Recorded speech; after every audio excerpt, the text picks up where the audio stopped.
I always believed my family's favoritism was just emotional noise, the kind you tolerate for the holidays. Then my mother called to suggest I skip my own baby shower because my sister's doctor friends were too important for my crowd. I swallowed the humiliation to keep the peace, never suspecting that the insult was actually a strategy. While I was worrying about balloons and appetizers, they were already in the boardroom, preparing to dismantle my entire career. The third trimester of pregnancy felt less like a glow and more like a tactical endurance test.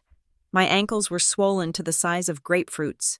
My lower back throbbed with a dull, rhythmic ache that never fully subsided, and I was running on 4 hours of sleep and a diet of antacids. Yet, despite the physical rebellion of my body, I felt a fierce, quiet pride.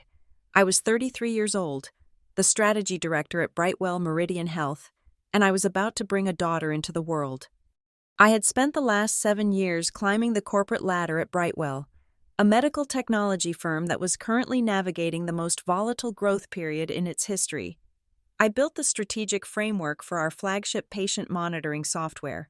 I sat in rooms filled with men 20 years my senior and held my ground until they stopped interrupting and started taking notes. I was good at my job. I was reliable. I was the person you called when the timeline was tight and the data was messy. But when it came to my family, I was simply the one who absorbed the impact. I sat at my kitchen island on a Tuesday evening, staring at a list of potential appetizers for the baby shower. I wanted something small.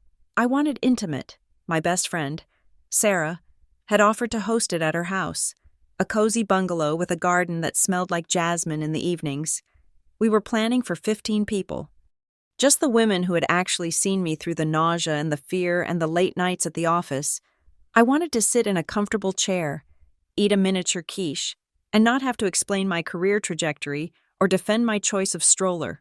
Then my phone buzzed. It was my mother. Gail. I took a breath, steeling myself before I swiped to answer.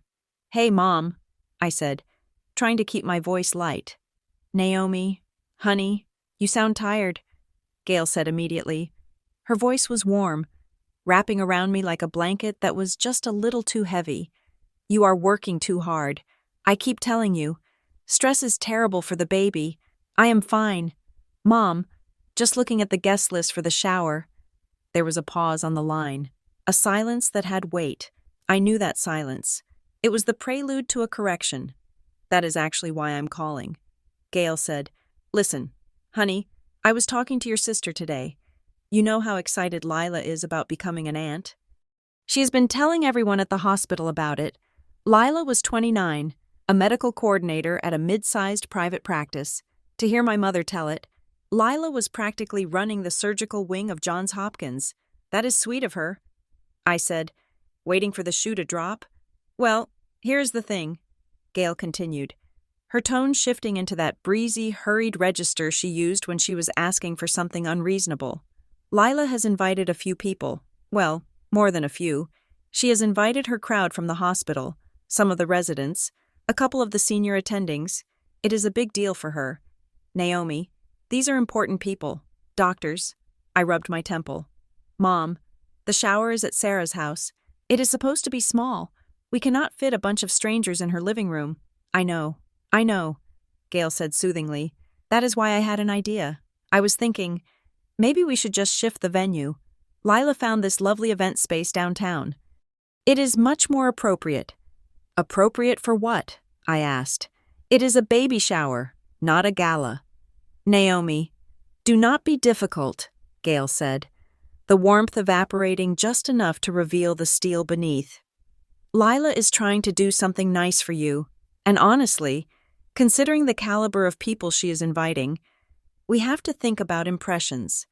Sarah's house is cute, but it is a little rustic. We do not want to look small-time." I felt the familiar prickle of shame. Hot and sudden. My friend's home was beautiful. My life was beautiful.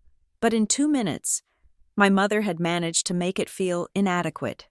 "Mom," I said, keeping my voice steady, "I do not want a big event.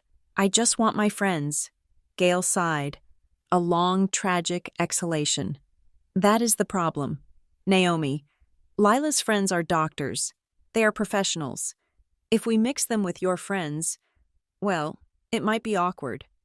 I mean, Sarah works in retail. Does she not? And that other girl you like? The one with the loud laugh? It is just not the same crowd. I gripped the phone tighter. Sarah managed a high-end boutique. She was brilliant and kind. Are you saying my friends would embarrass you? I asked. I am saying it would be smoother if we did not force things. Gail said, Look, I have a solution. Why don't you just skip the main hosting part? You know, let Lila run the event. You can come a little later. Or we can just make it a celebration for the baby that Lila hosts. You do not have to stress about entertaining. You can just show up. The suggestion hung in the air. Absurd and cruel. She was suggesting I attend my own baby shower as a secondary character. She was suggesting that my presence, and the presence of the people who actually loved me, would dilute the prestige of my sister's social climbing. Skip my own shower? I repeated, ensuring I heard her correctly. Don't be dramatic. Gail snapped. I am trying to help you. You are exhausted. You just said so. Let Lila handle the heavy lifting. She wants to show off her niece or nephew to her colleagues. It is good for her career. Naomi, can't you support your sister for once? Support her. That was always the mandate. I had been supporting Lila since we were children. I did her homework when she cried about the math. I covered for her when she broke curfew. I recommended her for her first job. And now, I was supposed to donate my pregnancy to her resume. I looked at the list of appetizers again. The joy was gone.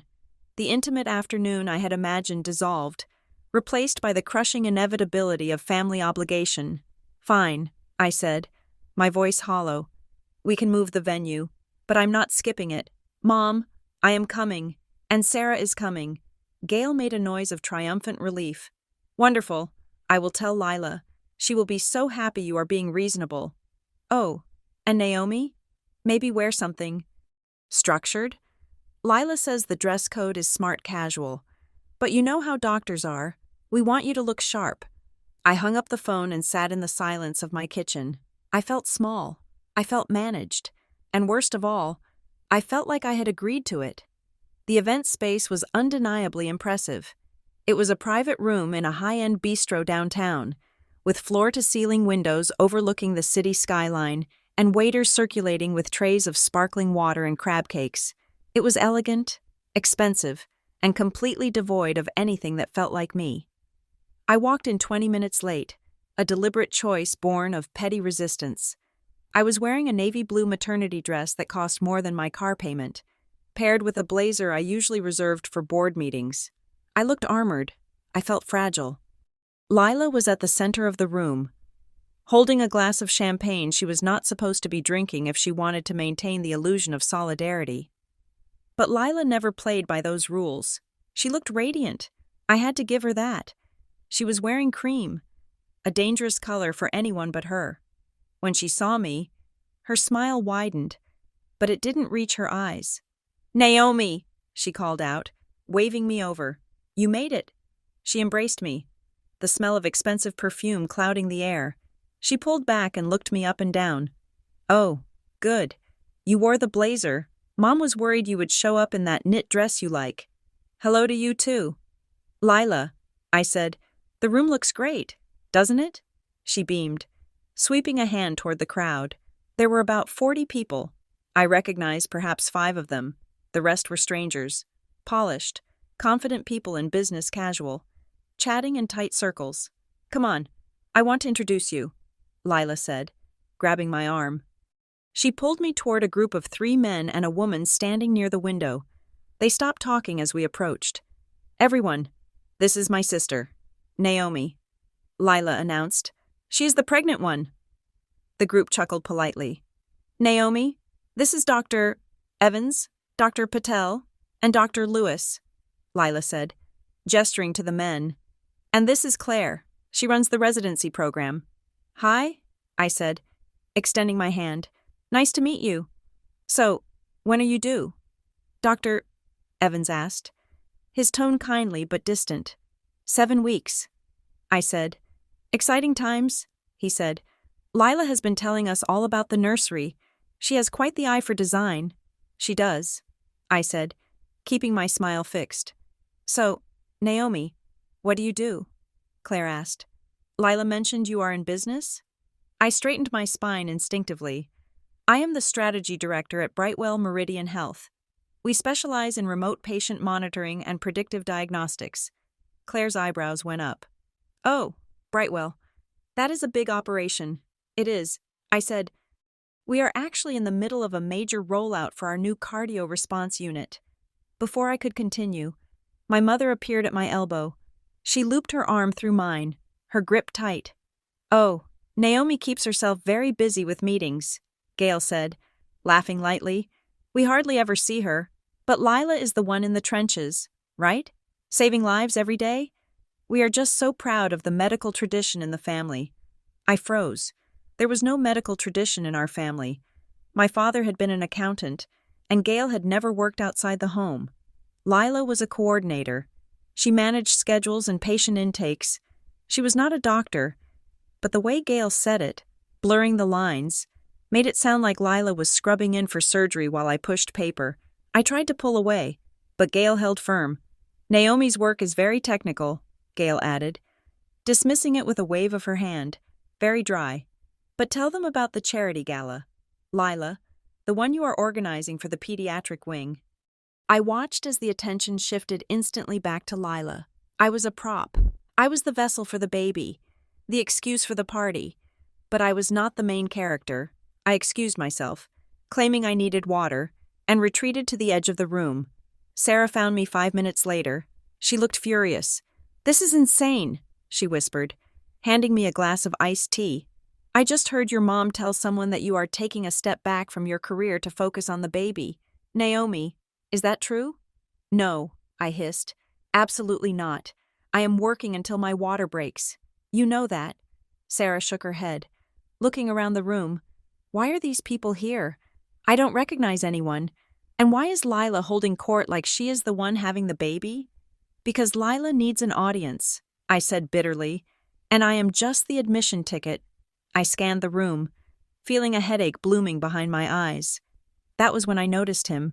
He was standing near the bar, nursing a club soda.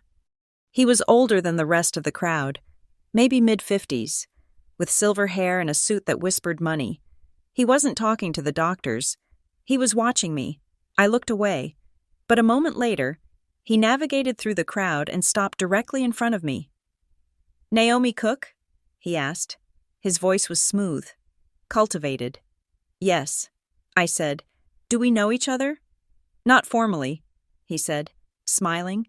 I am a friend of Lila's. Name is Elliot. Lovely event. Thank you. I said.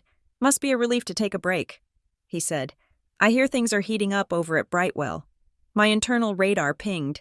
Brightwell was a public company, but our internal atmosphere wasn't something casual acquaintances usually knew about. Work is always busy, I said neutrally. True, Elliot said. But with the board vote coming up next month? That has to be stressful, especially with the integration issues on the Meridian Partnership. My blood ran cold.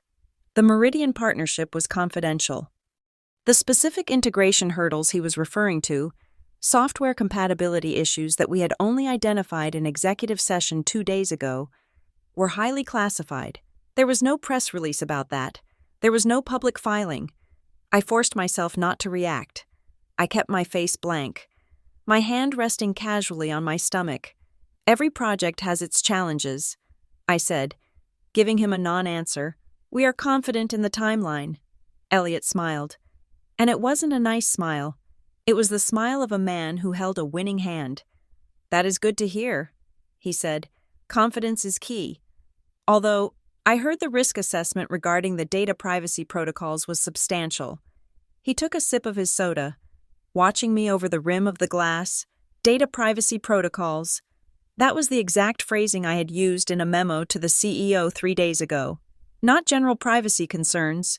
Risk assessment regarding data privacy protocols. Who did you say you were again? I asked, my voice dropping an octave. Just a well-wisher, Elliot said. Enjoy the party. Naomi, get some rest. You look like you have the weight of the world on your shoulders. He turned and walked away, disappearing into the crowd of laughing doctors and preening relatives. I stood there, my heart hammering against my ribs. That wasn't small talk. That was a flex. That was someone telling me they knew things they absolutely should not know. I felt a hand on my shoulder and jumped. It was Sarah. "Hey," she said, her voice low. "You okay? You look like you saw a ghost." "Who was that guy?" I asked, pointing at Elliot's retreating back. "I don't know," Sarah said. "But look at this." She held out her phone. It was a screenshot of a text message thread. "One of the girls from my yoga class knows Lila," Sarah explained. "She got the invite. Look at what Lila sent to the group chat yesterday." I read the text. "Hey everyone, so excited for tomorrow? Just a heads up, my sister invited some of her friends, and they are not really from our world. Let's keep it classy. Medical people will be there, and we want to make a good impression. Try to steer clear of the loud table in the corner. LOL. I stared at the screen. The loud table in the corner, that was where Sarah and my other friends were sitting. I felt a combination of nausea and rage so potent it almost brought me to my knees. It wasn't just that she was embarrassed by me. It was that she had actively engineered a social segregation at my own party. She had invited me to be the punchline. I wanted to scream. I wanted to flip the table of artisan cheeses and walk out. But I looked around the room. I saw Gail holding court. I saw Lila laughing with the residency director. If I made a scene now, I would be exactly what they wanted me to be. The hormonal, unstable, emotional sister, the liability. I handed the phone back to Sarah. "Send that to me," I said quietly. "You're not going to say anything?" Sarah asked, incredulous. "Not today," I said. "Today, I am going to eat a piece of cake, smile at the doctors, and go home. But send it to me." I survived the rest of the shower by dissociating. I smiled until my face hurt. I thanked people for gifts I didn't want. I let Gail interrupt me 3 more times. But my mind was somewhere else. I was replaying the conversation with Elliot. I was cataloging the phrases he used: integration issues, risk assessment. Monday morning at Brightwell was usually my favorite time of the week. I liked the fresh start, the caffeine-fueled focus of the 8 o'clock a.m. strategy sync, but when I walked into the office that morning, the air felt different, thicker. I sat down at my desk and opened my email. Before I could even sort through the weekend backlog, my manager, Marcus, appeared in my doorway. Marcus was a good guy, generally. He was pragmatic and direct, but today, he wouldn't meet my eyes. "Naomi, do you have a second?" he asked. "Sure," I said, pushing my chair back. "Is everything okay?" He closed the door behind him. That was never a good sign. "Look, I just came from the pre-board sync," Marcus said. Sitting on the edge of the guest chair, the mood is tense. "Tense how?" I asked. "We are on track for the vote. The numbers look good." "It is not the numbers," Marcus said. "It is the narrative." Harlan Pike raised some concerns this morning. Harlan Pike was one of our most influential board members. He was old money, conservative, and notoriously difficult to please. "What kind of concerns?" I asked, my stomach tightening. "He is worried about focus," Marcus said. He used the word distracted. He seems to think the leadership on the Meridian project isn't fully present. I stared at him. "Distracted. Marcus," I said slowly, "I have not missed a single deadline. I was on emails until 10 o'clock on Friday night. I know that," Marcus said, holding up a hand. "I know that. I defended you. But the perception is out there. Someone put a bug in his ear that your maternity leave is going to create a leadership vacuum, and that you are already mentally checking out." "Who?" I demanded. "Who told him that?" Marcus shrugged helplessly. "You know how the board is. They talk to people. They have their channels. I'm just telling you. Naomi, you need to be bulletproof this week. No slips, no gaps. Do not give them any reason to doubt your commitment." He stood up to leave, then paused at the door. "And Naomi? Maybe keep the baby talk to a minimum in the hallways for a few days. Just optics." He left. I sat there, my hands trembling slightly on the desk, distracted. It was the same word Gail had used. Taking a step back, it was the narrative my mother was spinning at the party. I closed my eyes and took a deep breath. I thought about the shower. I thought about Elliot. board vote, confidential partnership. Suddenly, the pieces clicked together with a terrifying clarity. The baby shower hadn't just been a social humiliation, it had been an intelligence-gathering operation.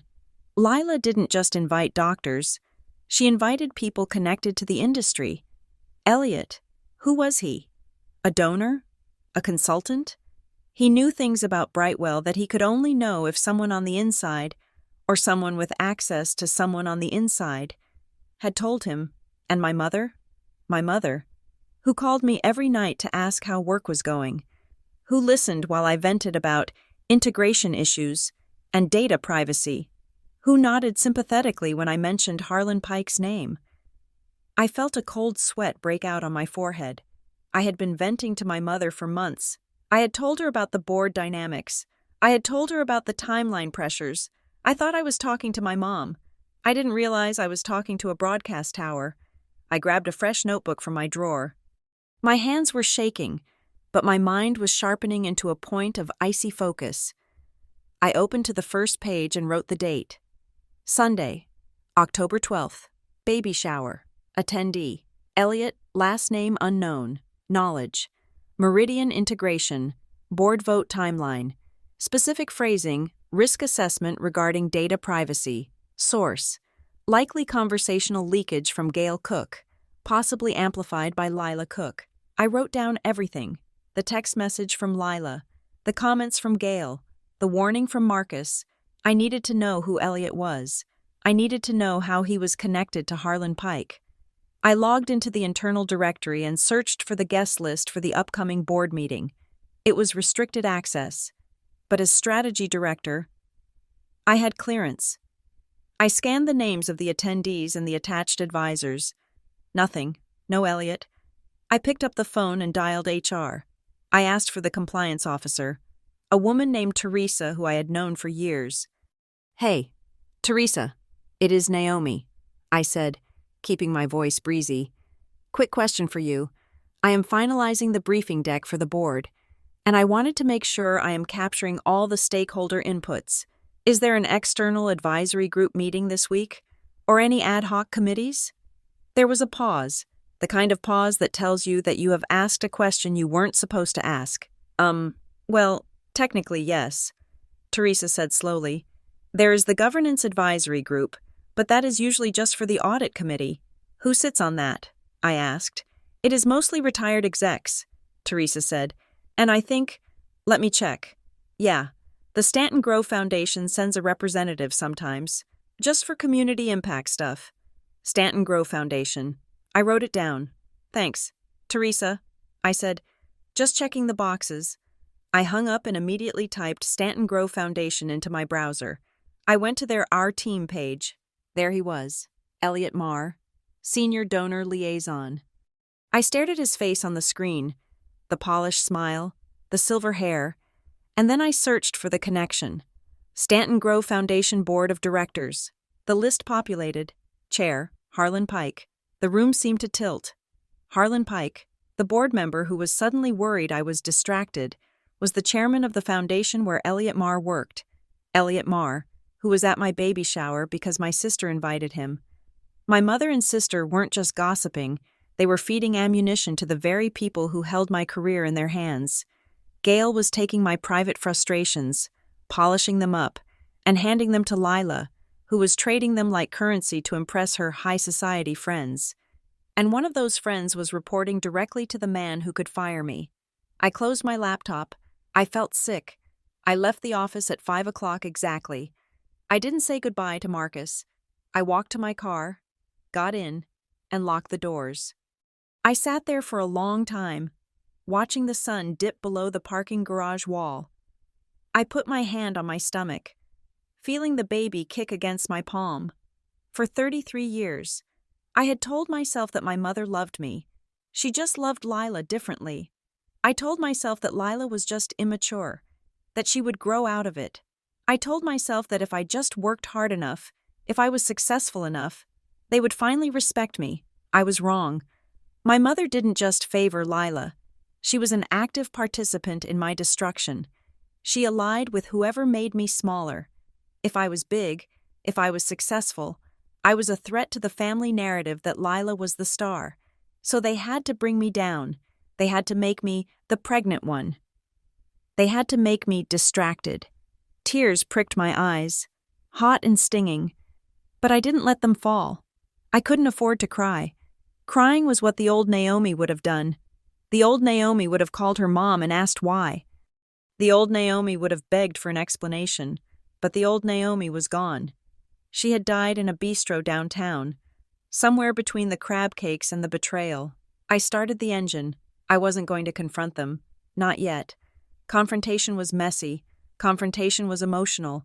And right now, emotion was my enemy. I had a notebook. I had a date. I had a name. I drove home in silence, the city lights blurring past me. They wanted to play games with my livelihood? They wanted to use my unborn child as a pawn in their social climbing? Fine.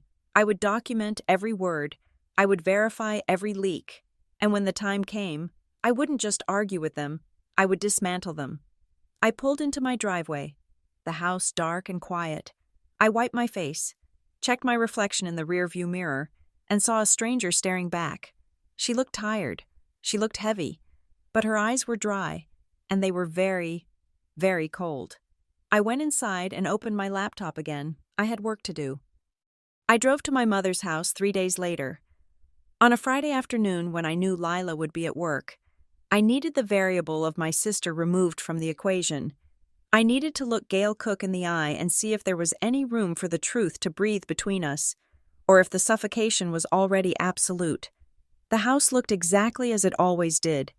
Pristine, manicured, and aggressively welcoming.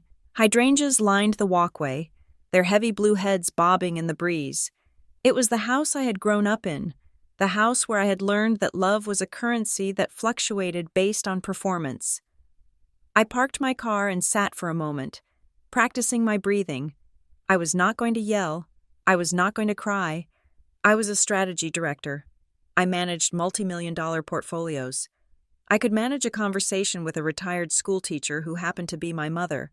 I got out of the car, smoothing my blazer over my stomach. Gail answered the door before I could knock, wiping flour from her hands onto an apron. "Naomi," she exclaimed, her face lighting up with a performance of surprise. "I didn't know you were coming by. Everything okay with the baby?" "The baby is fine."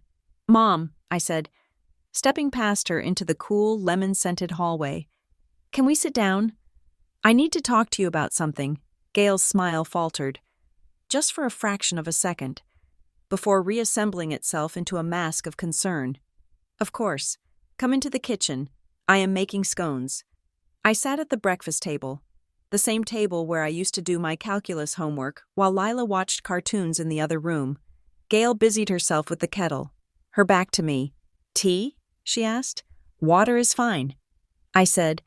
She set a glass of water in front of me and sat down, folding her hands on the table. She looked attentive, maternal, and completely impenetrable. "So," she said, "what is so serious?" I took a sip of water, buying myself 3 seconds of calm. "I want to talk about the shower," I said. "Specifically, I want to talk about the guests Lila invited." Gail sighed, a short, sharp sound of exasperation. "Oh, Naomi, are we still on this? I thought we moved past it. It was a lovely event. Lila put so much effort into it. I am not talking about the decor. Mom, I am talking about the people. There was a man there named Elliot. Do you know who he is?" Gail blinked. She reached for a scone, breaking off a piece with deliberate slowness. "Elliot? I think Lila introduced him. Charming man, very well dressed. Why? He is connected to my board of directors." "Mom," I watched her face closely. There was no flicker of recognition, no sudden dawn of understanding, just a mild, defensive confusion. "I don't understand," Gail said. "What does that mean?" "It means he works for a foundation chaired by Harlan Pike, who sits on the board of Brightwell," I said, keeping my voice level. "It means that when you and Lila talk to him, and when you tell him things about my work, that information goes directly to the people who employ me." Gail let out a laugh, a high, incredulous sound. "Naomi, really? You are making it sound like a spy movie. We were making small talk at a party. Nobody was talking about your board of directors. Mom, I said, leaning forward. He knew about the Meridian integration issues. He knew about the timeline delays. He used phrases that I have only ever said to you, in confidence, over the phone. Gail's face hardened. She brushed the crumbs from her fingers. So now I am the villain? She asked, her voice trembling with a sudden, weaponized fragility. I listened to you complain about your job for hours. Naomi, I try to be a supportive mother. And because I might have mentioned that you are stressed to a nice man at a party, you come here and accuse me of, what, sabotage? I am asking you to take accountability. I said, I am asking you to understand that my job requires discretion, and you and Lila are treating it like gossip fodder. Accountability. Gail scoffed. You have always been like this, so rigid, so suspicious. You take everything so personally. Lila was just trying to network. She is ambitious. Naomi, you should be happy for her. I am not happy that her networking is endangering my career. I said, my voice rising slightly despite my best efforts. You are too sensitive. Gail snapped. You have always been too sensitive. And now, with the pregnancy hormones. Honestly, Naomi, it is exhausting. I am walking on eggshells around you. We all are. The gaslighting was so smooth, so practiced, it almost commanded respect. In 3 sentences, she had transformed my legitimate professional risk into a symptom of my emotional instability. I stood up. My chair scraped loudly against the floor. This isn't about hormones. Mom, this is about boundaries. And you just crossed a massive one. Gail looked up at me, her eyes filling with tears. The tears were real, but the motive behind them was manipulation. After everything I have done for you, she whispered, after I raised you, and supported you, and planned this grand life for you, you come into my house and attack me while you are pregnant? Do you know how hurtful that is? I looked at her, really looked at her, and realized that she believed it. She truly believed that she was the victim in this scenario. In her mind, my boundaries were an assault on her motherhood. I realized then that there was no conversation to be had. Logic could not penetrate a narrative that was built on denial. I am leaving, I said quietly. Do not talk to Elliot about me again. I walked out of the kitchen. Naomi, she called after me, you are upsetting the baby.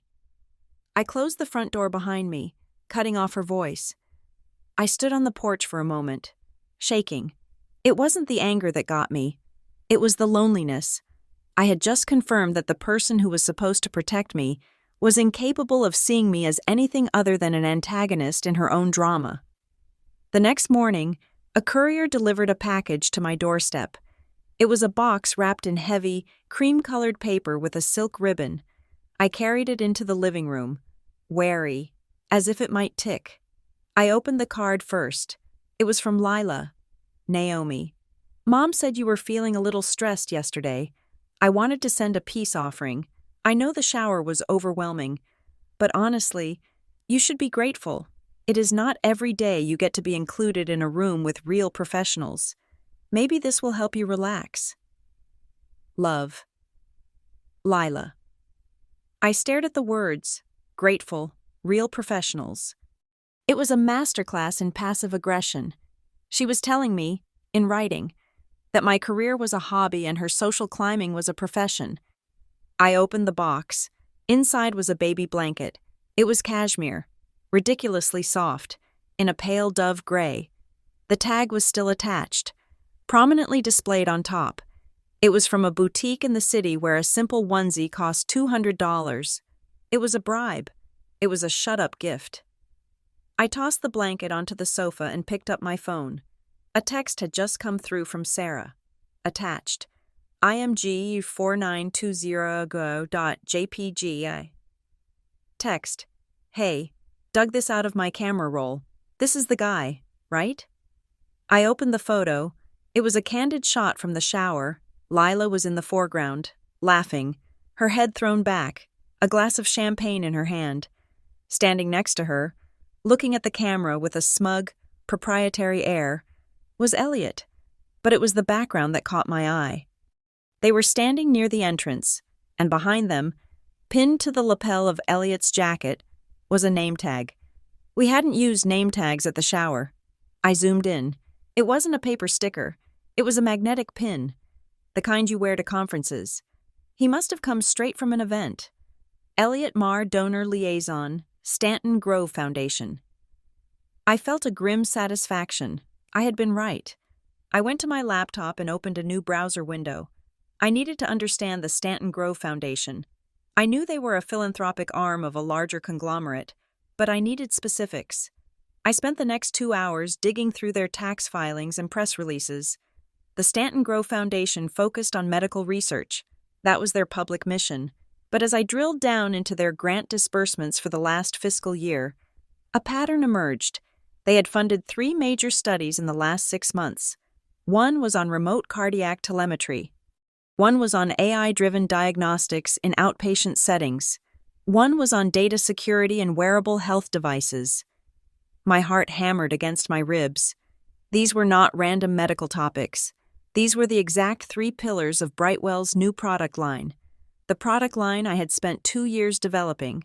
Harlan Pike, my board member, was chairing a foundation that was funding research directly adjacent to our proprietary technology. If Brightwell succeeded, our stock would soar. But if Brightwell faltered, if, say, a scandal about data privacy leaked, or if leadership was deemed unstable, the stock would dip, and a foundation with deep pockets and an interest in the sector could sweep in, buy up the IP, or fund a competitor to overtake us. This wasn't just about my mother gossiping. This was corporate espionage masked as philanthropy, and my family had opened the door and invited the fox into the henhouse.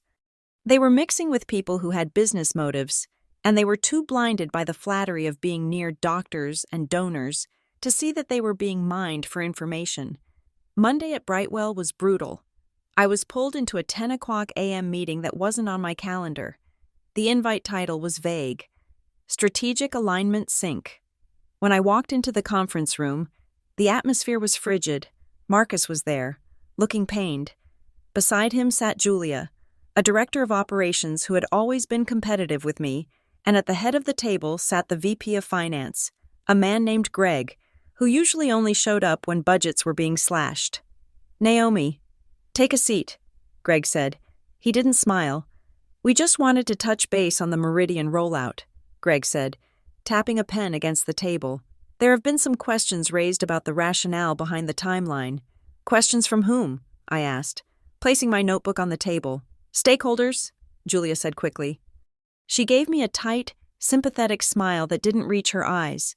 "We just want to make sure the strategic vision is durable, given everything, that code word again, given your pregnancy, given your hormones." I walked them through the timeline. I explained the integration phases. I was clear, concise, and professional. But the questions kept coming, and they felt less like inquiries and more like traps. "Are we sure the data protocols are robust?" Julia asked, flipping through a printout. "I mean, we don't want a situation where the architecture is too porous." I froze. Porous architecture.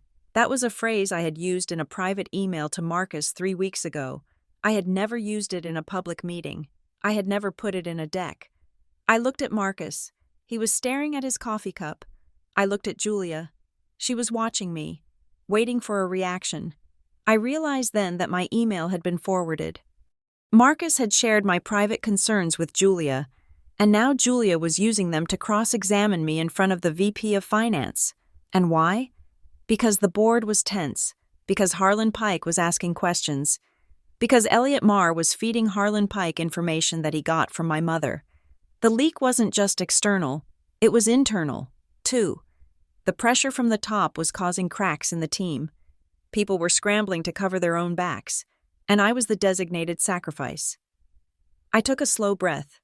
"The architecture is secure," I said, my voice steady.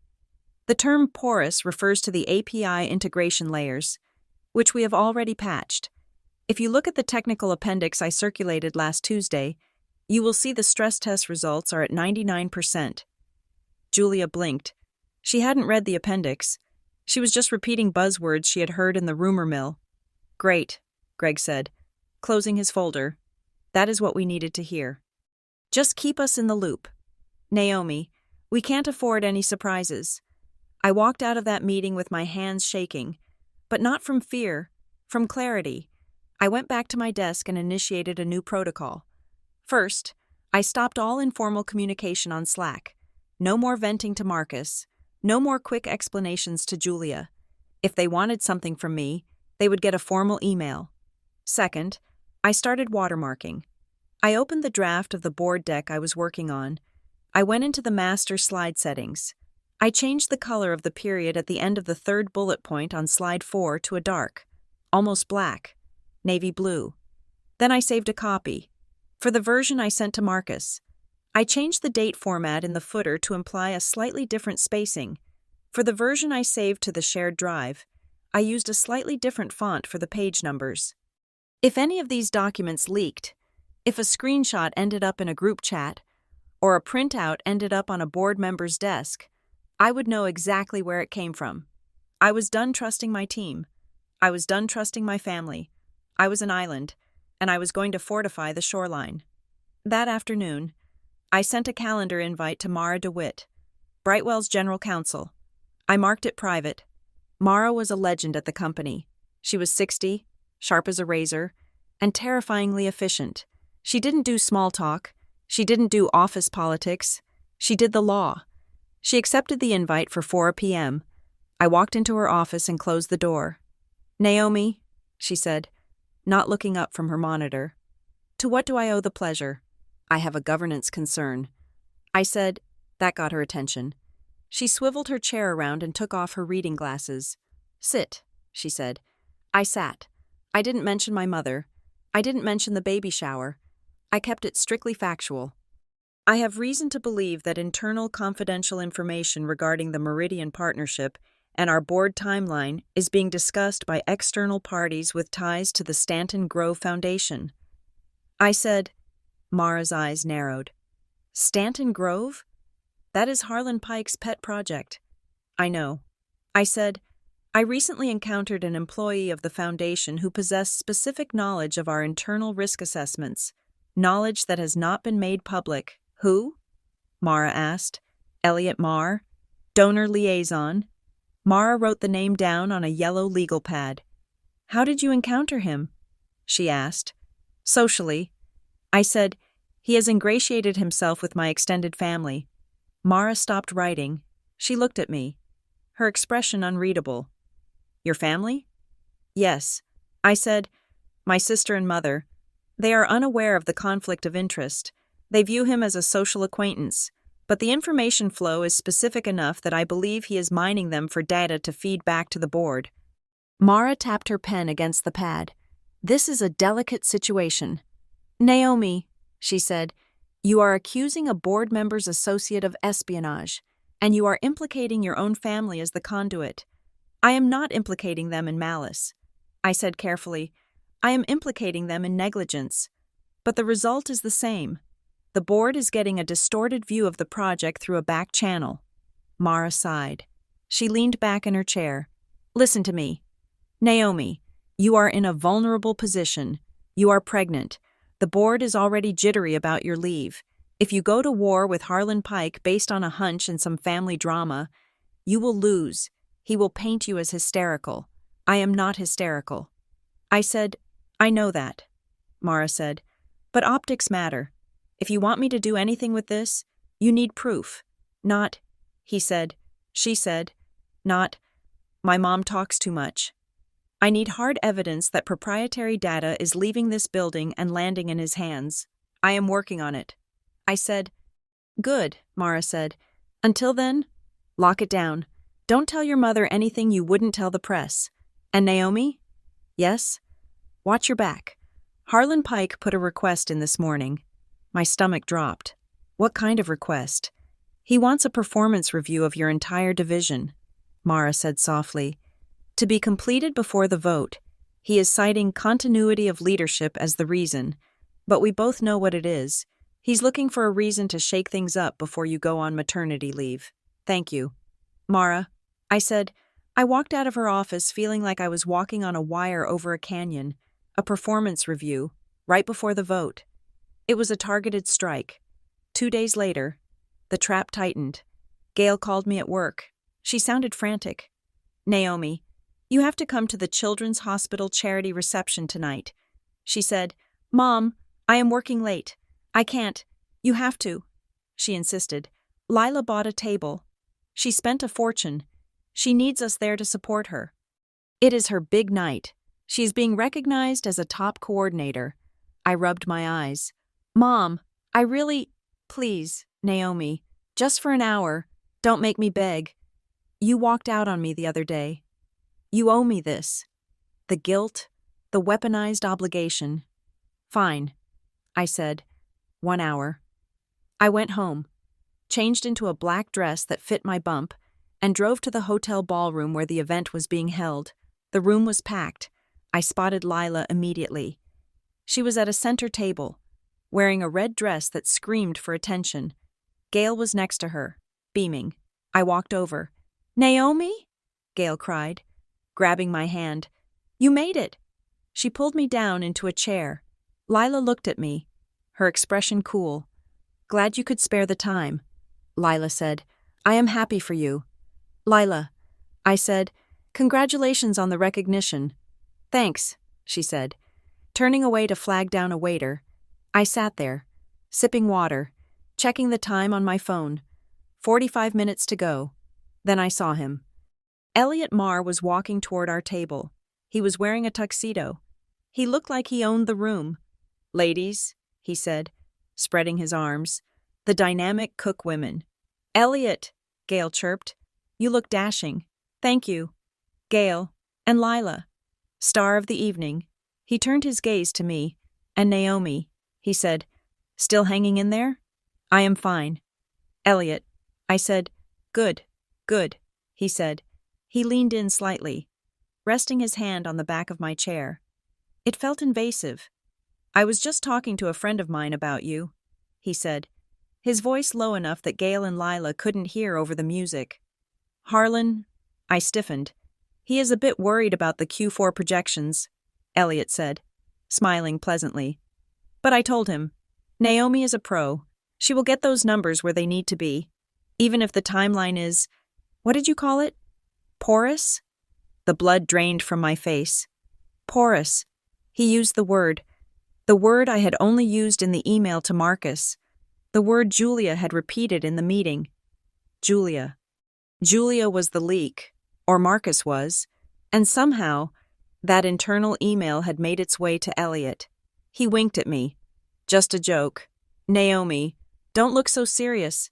It is a party. He patted my shoulder and walked away, melting back into the crowd. I sat frozen. My breath came in shallow gasps. He knew everything. He had a source inside Brightwell, and he had a source inside my family. He was triangulating me. He was squeezing me from both sides. Gail turned to me, beaming. Isn't he lovely? Such a gentleman. I looked at my mother. I looked at my sister. They were smiling, oblivious, preening in the light of a man who was actively hunting me. I didn't scream. I didn't flip the table. I stood up. I have to go, I said. But they haven't done the awards yet, Lila protested. I am not feeling well, I said. I walked out of the ballroom. I walked through the lobby. I walked to the valet stand. I was done reacting. I was done feeling hurt. Hurt was a luxury I could no longer afford. I got into my car and drove home in complete silence. When I walked through the door, I went straight to my home office. I opened a fresh spreadsheet. I named the columns: date, time, event, information shared, parties present, leak confirmed.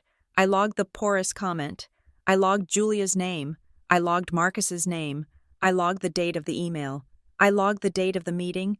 I logged Elliot's comment at the gala. I was building a chain, a cold, hard, iron chain of evidence. I wasn't going to fight them with emotion. I wasn't going to fight them with words. I was going to fight them with the one thing they couldn't manipulate: data. I typed until 2 a.m. I didn't feel tired. I felt dangerous. The humiliation came in a text message, casual and devastating. On a Tuesday morning while I was reviewing Q4 projection models, it was Sarah again. She had become my reluctant informant, the only person outside the immediate blast radius who could see the debris field my family was creating. "Hey," the text read, "I didn't want to tell you this, but it is bugging me. I ran into one of those doctors from the shower at the coffee shop, Dr. Evans. He asked how you were doing. Then he asked if you were planning to return to your administrative role after the baby comes." I stared at the phone. The screen dimmed, then went black, reflecting my own stunned expression. Administrative role. I typed back, my thumbs hitting the glass a little too hard. What exactly did he say? Sarah's reply came 3 dots at a time. He said Lila told them you work in admin at Brightwell. Specifically, he said, "It must be nice to have a low-pressure job while pregnant." Lila said she mostly handles scheduling and filing. The air left my lungs. It wasn't just a lie, it was a strategic demolition of my professional identity.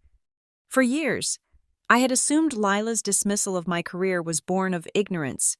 I thought she just didn't understand what a strategy director did. But this was specific, this was crafted. By telling her circle of influential doctors and donors that I was a secretary, she wasn't just minimizing me, she was neutralizing me. If I raised concerns about conflicts of interest or board ethics, why would anyone listen? I was just the admin girl. I was the scheduler. I didn't understand the big picture. It made me easy to discredit. It made me invisible. I set the phone down on my desk, right next to the stack of confidential merger documents I had authored. The anger that rose in my chest wasn't hot. It was cold, heavy, and sickeningly familiar. It was the same feeling I had when I was 12, and Gail told the neighbors Lila was the creative one, and I was the helper. I needed to stop reacting to the symptoms and start treating the disease. I picked up the phone and dialed Lila. She answered on the second ring, her voice bright and breathless. "Hey, Naomi. I was just about to text you. Did you like the blanket?" I ignored the question. "Lila, I have a question for you," I said. My voice was calm. It sounded like the voice I used when I was negotiating vendor contracts. It did not sound like a sister. "Oh? What is it? Why was Elliot Marr at my baby shower?" There was a pause, a hesitation that lasted exactly 2 seconds too long. "I told you," she said, her tone shifting to a defensive lilt. "He is a friend. I know him through the hospital charity circuit. He wanted to come. He is a senior donor liaison for a foundation that is actively trying to influence my company's board." I said, "That is not a casual drop-in." "Lila, that is a conflict," Lila scoffed. "You are so paranoid." "Naomi, not everyone is out to get you. Elliot is just a nice man who supports the medical community. He likes my drive. He says I have potential. Potential for what?" I asked. "For bigger things," she snapped. "You act like you are the only one who can have a career. Elliot is helping me. He is introducing me to people. He says I have the right kind of soft skills for development work." "Helping you?" I repeated. "In exchange for what?" "Nothing," Lila cried. "Why do you always think everything is transactional? He is helping me with something big, something that is going to put me on the map, and you should be happy for me instead of interrogating me like I am a criminal. Something big." The words hung there, vibrating with unsaid implications. "Lila," I said, dropping my voice, "if you are trading information about my company to get ahead in yours, that is not networking. That is corporate espionage, and it can get both of us sued." "You are crazy," Lila said. "You are actually crazy. Mom was right. The pregnancy is messing with your head." She hung up. I sat there, listening to the dial tone, my hand gripping the receiver until my knuckles turned white. Something big. She had slipped. She was involved in something, and she was too naive, or too ambitious, to see that she was being used as a lever to pry open my life. I needed to see how deep the rot went. I opened my email client and navigated to the internal search function. I had administrator privileges for my department, which gave me visibility into communication logs involving my direct reports and external inquiries Flagged by the spam filter. I search for Lila Cook. Nothing. I search for Cook family. Nothing. Then I tried a different angle. I searched for emails containing the phrase Naomi's sister. The system churned for a moment, then populated a list of 4 emails. My stomach dropped as I clicked on the first one. It was dated 2 weeks ago. It was addressed to Jason Miller, a junior analyst on the product team. Jason was 23, eager to please, and terrified of authority. Subject: Meeting request. Naomi's family liaison. Hi, Jason. Hope you're having a great week. I'm Naomi Cook's sister, Lila. I'm helping her coordinate some family logistics before the baby comes. And she mentioned there was a Meridian timeline document that I needed to grab a few dates from for her personal calendar planning. She's so swamped in meetings today. I didn't want to bother her. Could you forward that over? She said it would be fine. Best, Lila Cook. I read it twice. My heart was hammering a frantic rhythm against my ribs. She had impersonated an authorized representative. She had used my name, my pregnancy, and my busyness to social engineer a junior employee. I clicked to the next email, from Jason Miller. Lila Cook. Hi, Lila. Oh. Wow. Congrats to Naomi. Sure thing. I think this is the one she means. Let me know if you need anything else. Attachment. Meridian/Phase 2 Timeline Draft. PDF. She had it.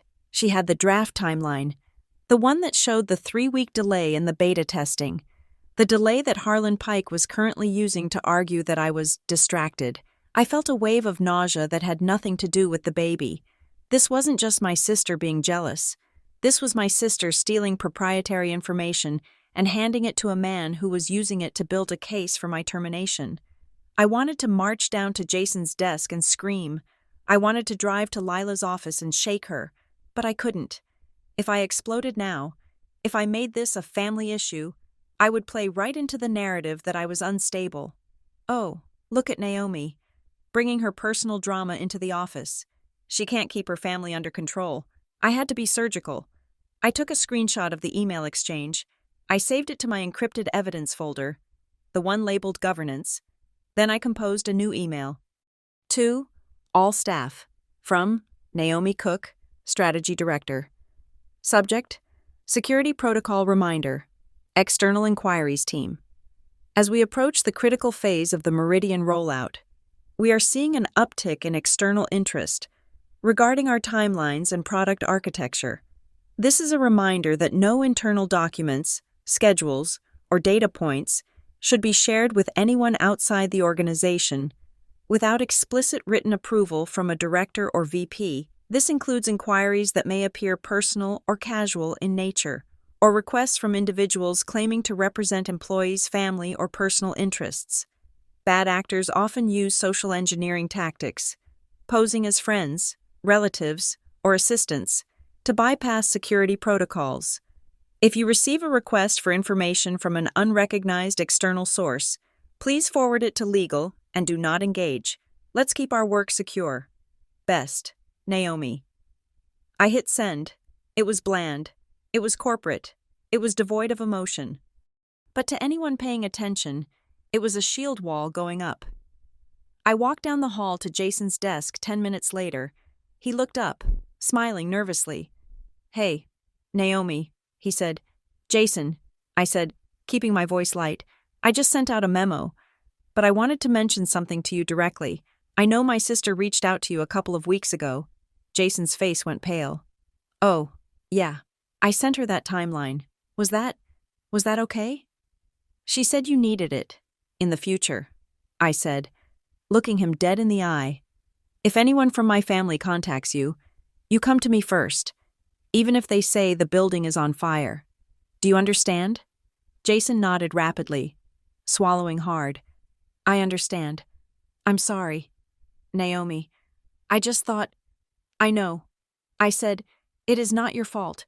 Just don't let it happen again. I walked away.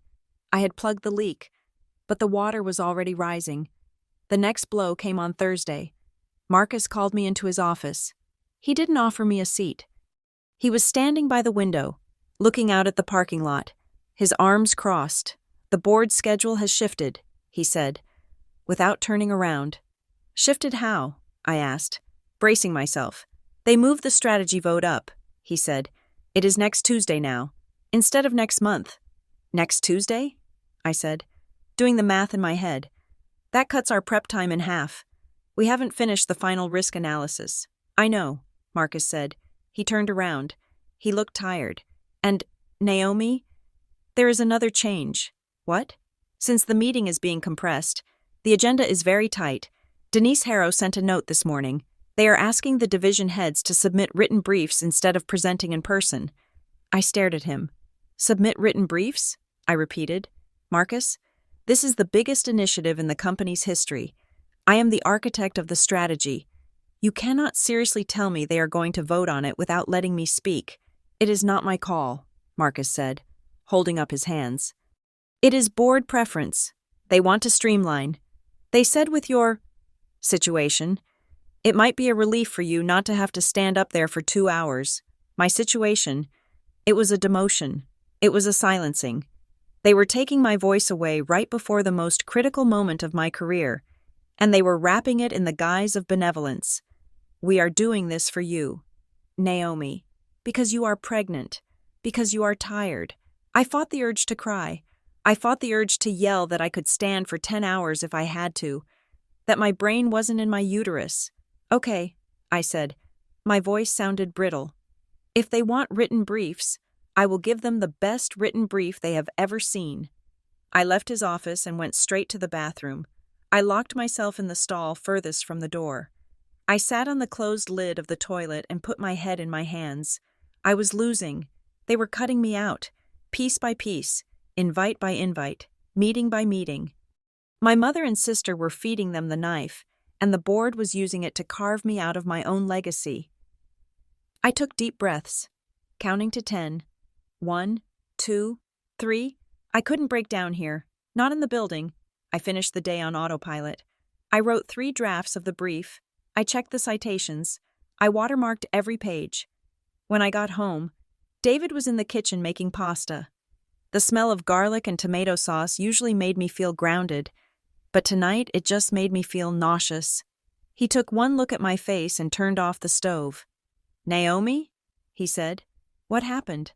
I crumbled. I sat on one of the bar stools and let the tears come. They were hot, angry tears that burned my cheeks. "They are silencing me." "David," I said, sobbing. "They moved the meeting. They cut my presentation.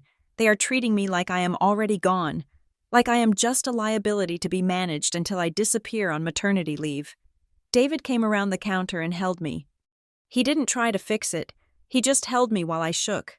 "I am afraid," I whispered into his shirt. "Afraid of what?" he asked softly. "Losing the job?" "No," I said, pulling back to look at him. "I am afraid of losing my standing. I have spent 10 years being the reliable one, the one who fixes everything, the one who doesn't need help. If they take that away from me, if they turn me into just the pregnant lady who couldn't handle the pressure, I don't know who I am." David brushed a strand of hair from my face. "You are Naomi Cook," he said firmly. "You are the smartest person I know, and you are going to be a mother. None of those things cancel each other out, but they are using it." I said, "My own family is using it. Lila is telling people I am a secretary. Mom is telling people I am unstable. They are handing ammunition to the people who want to fire me." "Then stop playing by their rules," David said. "You have been trying to be the good employee. You have been trying to be the polite daughter. Maybe it is time to stop being polite." I looked at him. He was right. Politeness was what had gotten me here. Politeness was why I went to the shower. Politeness was why I didn't scream at Gail. I wiped my face. "You are right," I said. "I am done being polite." The next morning, I requested another meeting with Mara DeWitt. I didn't ask for permission this time. I walked into her office and sat down. "Mara," I said, "I am formally requesting to be added to the agenda for next Tuesday's board meeting." Mara looked over her glasses. "We discussed this. Naomi, the agenda is set by the chair."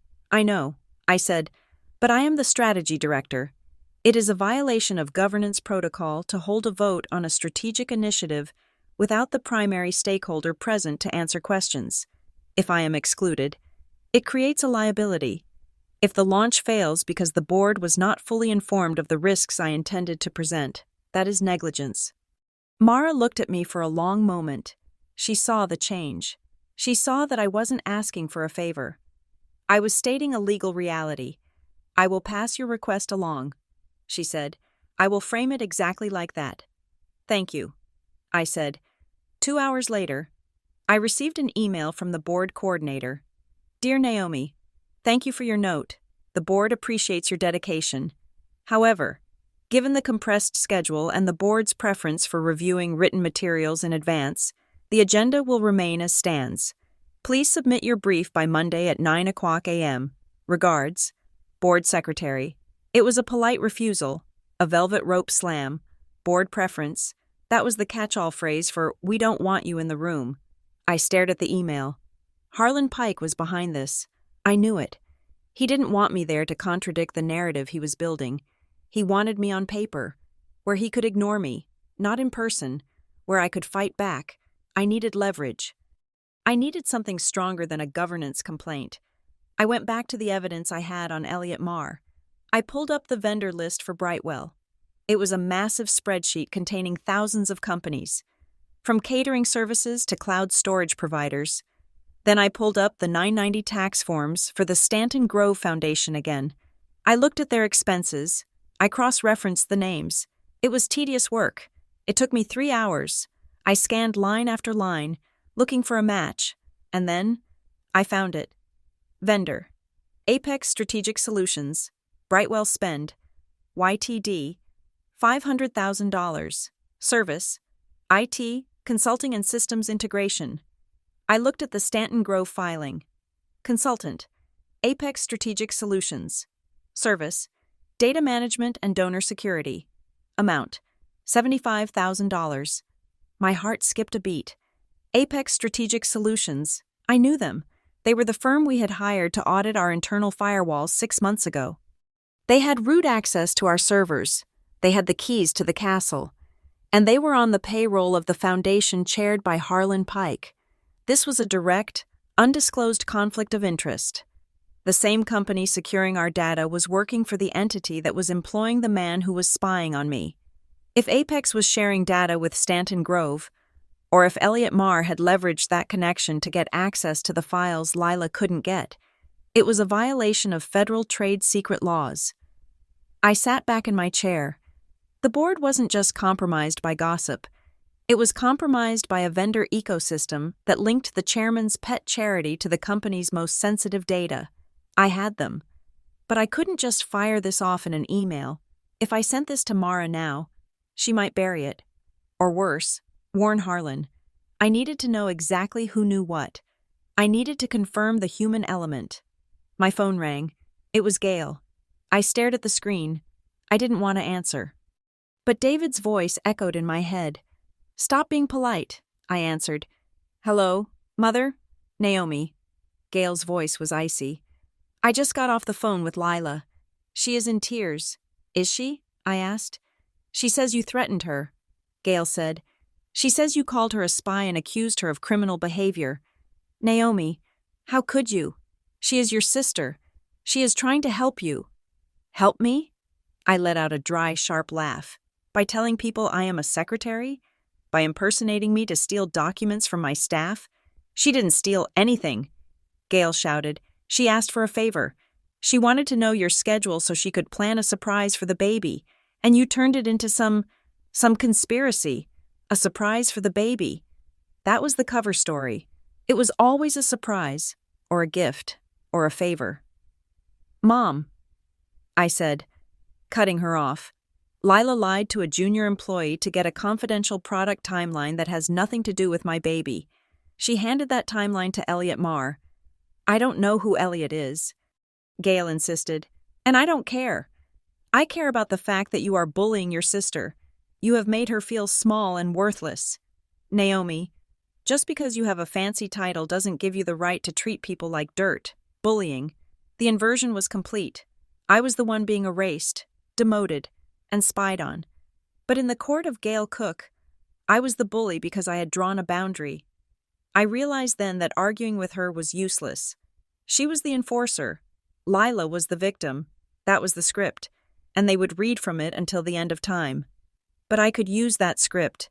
If they were so convinced of their own innocence, and so convinced of my hysteria, they would be sloppy. They would feel safe. "Mom," I said, changing my tone. I took a breath, letting my voice soften. I am sorry." The silence on the other end was heavy with shock. "You are?"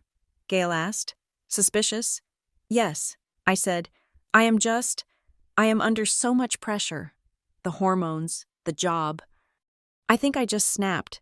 I didn't mean to make Lila cry." Gail let out a long breath. "Well, that is good to hear. Naomi, I knew you didn't mean it. You're just not yourself right now. I want to make it up to you." I said, "Both of you." "Oh? I want to invite you to dinner. Tomorrow night. My treat? Come to the house. I will order that Italian food Lila likes. We can just talk. I want to clear the air before the baby comes." Gail's voice warmed instantly. "Oh, honey, that sounds wonderful. That is exactly what we need. A girls' night. No work talk. Just family." "Right," I said. "Just family. I will tell Lila." Gail said, "She will be so relieved." We hung up. I stared at the phone. I felt a strange sense of calm. I wasn't inviting them over to reconcile. I wasn't inviting them over to apologize. I was inviting them over to testify. I opened my calendar and blocked off the evening. Then I opened my notes app. I wasn't going to ask them vague questions. I was going to ask them specifics. I was going to ask about Apex Strategic Solutions. I was going to ask about the dates. I was going to watch their faces when I dropped the names they thought I didn't know. I was going to verify the leak at the source. I went home and prepared the house. I cleaned off the dining table. I put fresh flowers in a vase. Then, I went into the living room. On the bookshelf, nestled between two novels, was a small, discreet smart speaker. I checked the settings on my phone. The voice memo function was high fidelity. It could pick up a whisper from across the room. I turned it on. I tested it. Testing. 1, 2, 3, Apex, Elliot, Harlan. I played it back. It was crystal clear. I was ready. The dinner wasn't a peace offering. It was a deposition. And they were going to walk right into it, blinded by their own arrogance and the belief that I was too weak, too pregnant, and too desperate for their love to ever trap them. They were wrong. I placed the platter of lasagna in the center of the dining table, the steam rising in curling ribbons against the recessed lighting.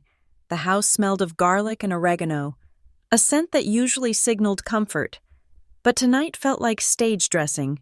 Gail and Lila sat on the opposite side of the table. They looked like a united front. Gail was wearing a soft beige cardigan that made her look harmless, and Lila was in a silk blouse, checking her phone every 30 seconds. "This looks delicious." "Naomi," Gail said, serving herself a generous square. "I am so glad we are doing this. Just the girls, I echoed, pouring sparkling water into 3 glasses. I sat down, my phone placed face down on the table, just close enough to the hidden smart speaker on the bookshelf to act as a visual decoy. They would worry about the phone. They wouldn't look at the books. So, I started, keeping my voice low and conversational. "How are things going with the charity work? Lila? You mentioned Elliot Marr is helping you with something big." Lila looked up, fork halfway to her mouth. She hesitated. "It is going well," she said. "We are looking at some new initiatives for the pediatric wing. Elliot has been great about making introductions." "That is nice." I said, "How long have you known him?" Lila shrugged. "Oh, a while. He is around the hospital a lot." "A while?" I asked gently. "At the shower. You said he was a close friend, but then Mom said you just met him recently at a mixer." Lila's eyes darted to Gail, then back to me. I have known who he is for a long time," Lila corrected quickly, "but we only started working closely together a few months ago. He is a busy man." "Right," I said. He seems very invested in Brightwell for someone who works in philanthropy. He is just interested in innovation, Gail interjected, her mouth full. You are reading too much into it. Naomi, he is a donor. Donors like to know where the technology is going. I nodded slowly.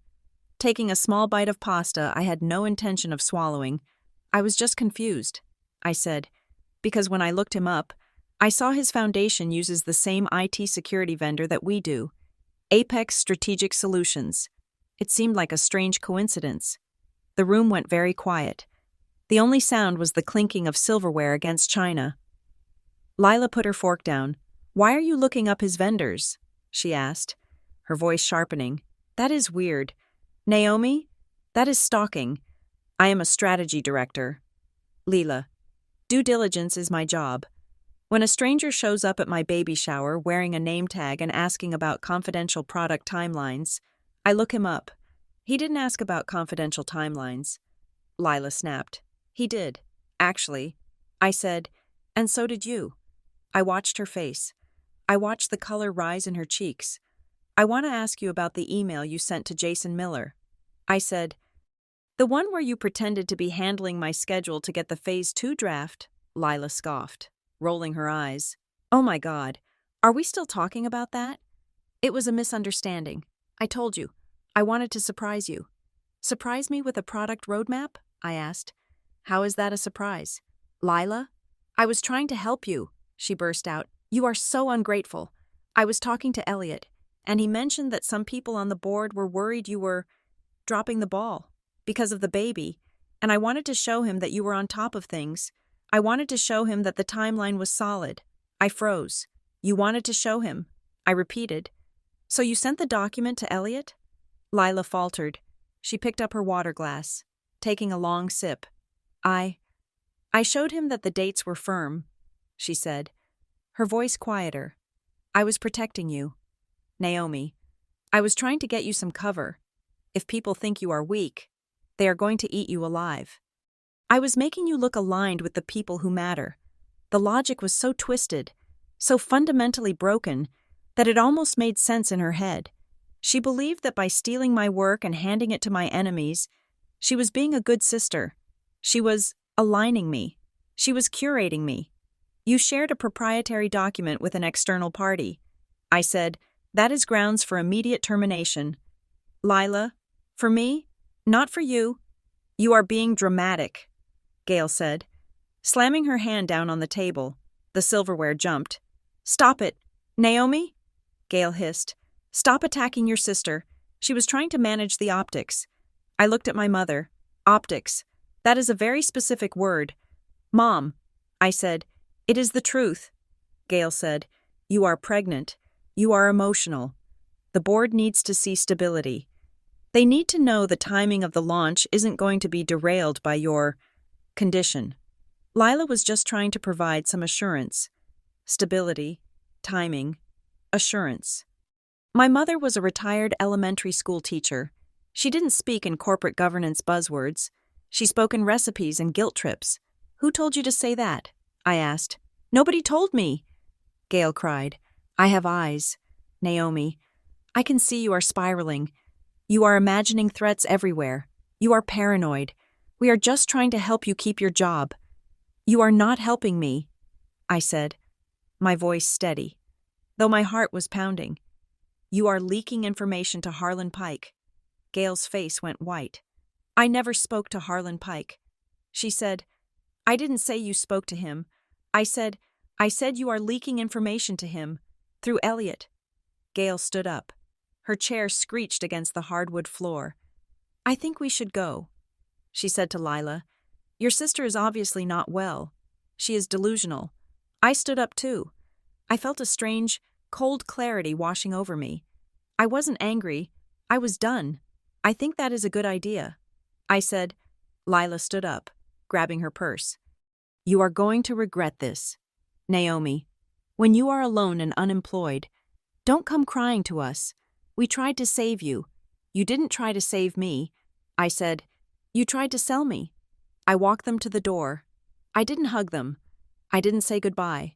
I locked the deadbolt the second they stepped onto the porch. I leaned my back against the door and closed my eyes. Then, I walked back into the living room and tapped the smart speaker. Stop recording. I opened the app on my phone. The file was there. 45 minutes of audio. I played back the key segment. Lila. I was trying to get you some cover. I showed him that the dates were firm. Gail. The board needs to see stability. The timing of the launch isn't going to be derailed. It was all there. The admission of sharing the document, the coached language, the proof that my family was serving as a conduit for the board's shadow campaign. I saved the file to 3 different cloud servers. I named it Dinner Receipts, MP3. I didn't send it to Sarah. I didn't play it for David. This wasn't gossip. This was evidence for a trial that I hoped would never happen, but knew was inevitable. The retaliation was swift. I arrived at the office the next morning at 8 o'clock. My badge worked. My login worked, for now. But when I opened my calendar, a new invite was sitting there, blinking in red. Subject: Leadership Readiness. Check-in from Linda Greer, VP of Human Resources. Time: 11:00 a.m. Today I stared at it. Readiness check-in. That wasn't a standard meeting type. That was a euphemism. I accepted the invite, then I forwarded it to my personal email. At 11 o'clock sharp, I walked into the HR suite. It was quiet, carpeted in soothing grays, and smelled of sanitizer. Linda Greer was a woman who smiled with her mouth but never with her eyes. She was sitting at a round table, a file folder closed in front of her. "Naomi, come in," she said. "Close the door." I sat down. I didn't smile back. "What is this about?" "Linda?" I asked. Linda sighed. Opening the folder, it was empty except for a single sheet of paper with some bullet points. "We just wanted to touch base regarding your leave plan," she said. "There has been some concern expressed about your capacity. Given the current stress levels of the Meridian project." "Concern expressed by whom?" I asked. "Several stakeholders," she said vaguely. "Look, Naomi, we want to support you. We were thinking that perhaps it might be beneficial for you to start your leave a little sooner than planned." "Sooner?" I asked. "I am due in 6 weeks." "Right," Linda said. "But the vote is next Tuesday, and the rollout is the week after. It is a lot of pressure. We were discussing a temporary restructuring. We could bring in an interim lead to handle the execution phase, allowing you to step back and focus on your health. Effective immediately. Effective immediately. They weren't asking me to take leave. They were putting me on gardening leave. They wanted me out of the building before the vote. If I wasn't there, I couldn't present. If I wasn't there, I couldn't defend the strategy. They would install their interim lead, probably someone handpicked by Harlan Pike, and I would be erased. "Is this a disciplinary action?" I asked. "No." Linda looked shocked. "Absolutely not. This is a wellness accommodation." I didn't ask for a wellness accommodation. I said, "I am fully cleared by my physician to work until my due date." Linda clasped her hands. "Naomi, we have reports that you have been volatile, that there are personal issues bleeding into the workplace. We just want to protect the company culture." "Reports? My mother? My sister?" I sat back. I realized the pincer movement. My family destabilized me at home, created drama, and then the board used that drama as a pretext to remove me from the chessboard. "I want this in writing." I said. Linda blinked. "Excuse me? I want a formal written document stating that Human Resources is requesting I take early leave against my will, citing volatility, without providing specific incidents, and I want to know who initiated this request. Was it my manager? Or was it a member of the board?" Linda stiffened. "We don't need to make this formal. Naomi, we are just having a conversation. If you are proposing to restructure my role, it is formal." I said, "I will not agree to any changes to my employment status verbally. Send me the proposal in writing, referencing the specific company policies you are applying. Until then, I will be at my desk." I stood up and walked out. My hands were shaking so hard, I had to make a fist to hide it. I had bought myself time, maybe 24 hours, but the walls were closing in. They were coming for me from every angle. I went back to my desk, but I couldn't work on the presentation. The text on the screen swam before my eyes. I needed to find the weak link. I thought about the dinner. I thought about Lila's arrogance. I was trying to make you look aligned with the people who matter. Lila was obsessed with status. She was obsessed with the medical crowd. I opened a new browser window. I went back to the list of names from the baby shower invite. The screenshot Sarah had sent me. Dr. Evans, Dr. Patel, Dr. Lewis. I started searching them. Dr. Patel was a legitimate cardiologist at Mercy General. Dr. Lewis was a surgeon. Then I typed in Dr. Marcus Evans. A LinkedIn profile popped up. Marcus Evans, Ph.D., Director of Clinical Outreach, Bioscan Corp., Ph.D. I frowned. A Ph.D. is a doctor, certainly. But in a hospital setting? In the context of medical friends who were scrubbing in? I dug deeper. I checked the State Medical Board license database. I searched Marcus Evans. No results for a licensed physician. I searched Bioscan Corp. It was a medical device sales company, a vendor. I sat back, the realization blooming like a dark flower in my chest. Dr. Evans wasn't a medical doctor. He was a sales director with a doctorate in public health or administration. He wasn't treating patients. He was selling products.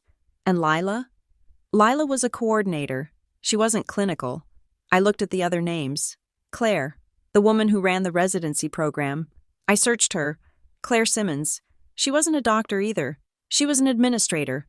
Lila's entire medical circle, the one she used to belittle me, the one she claimed was too high class for my friends, was a fabrication. They were sales reps and admins who adopted the title doctor based on academic technicalities or simply by association, using the hospital setting to inflate their social currency. It was credential inflation. And it wasn't just sad, it was dangerous. If Elliot Marr and Harlan Pike were taking advice from these people, if Lila was presenting Dr. Evans to them as a leading medical opinion on Brightwell's technology, then the board was being defrauded. Lila was introducing a salesman to the board as a clinical expert to validate her own importance. I felt a surge of adrenaline. This was it. This was the smoking gun that proved incompetence. But then, the nausea hit.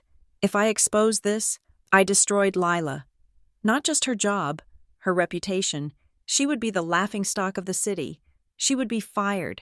My mother would never forgive me. I would be the sister who ruined the family to save her career. I stared at the screen. I could print this out. I could walk into the board meeting and say, "My sister is a liar and her friends are frauds." Or I could stay silent, let them push me out, and keep the peace. I put my hand on my stomach. The baby shifted, a slow, heavy roll. I wasn't doing this for me anymore. I was doing this for her. Did I want to raise a daughter in a world where she had to shrink to make liars feel big? Did I want to teach her that loyalty meant protecting people who hurt you? No, I chose the middle path. I wouldn't make it personal.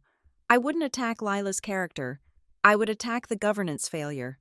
I picked up the phone and called Mara DeWitt. I have the proof. I said, Mara's office was a bunker, no windows, just walls of books and the hum of a server rack in the corner.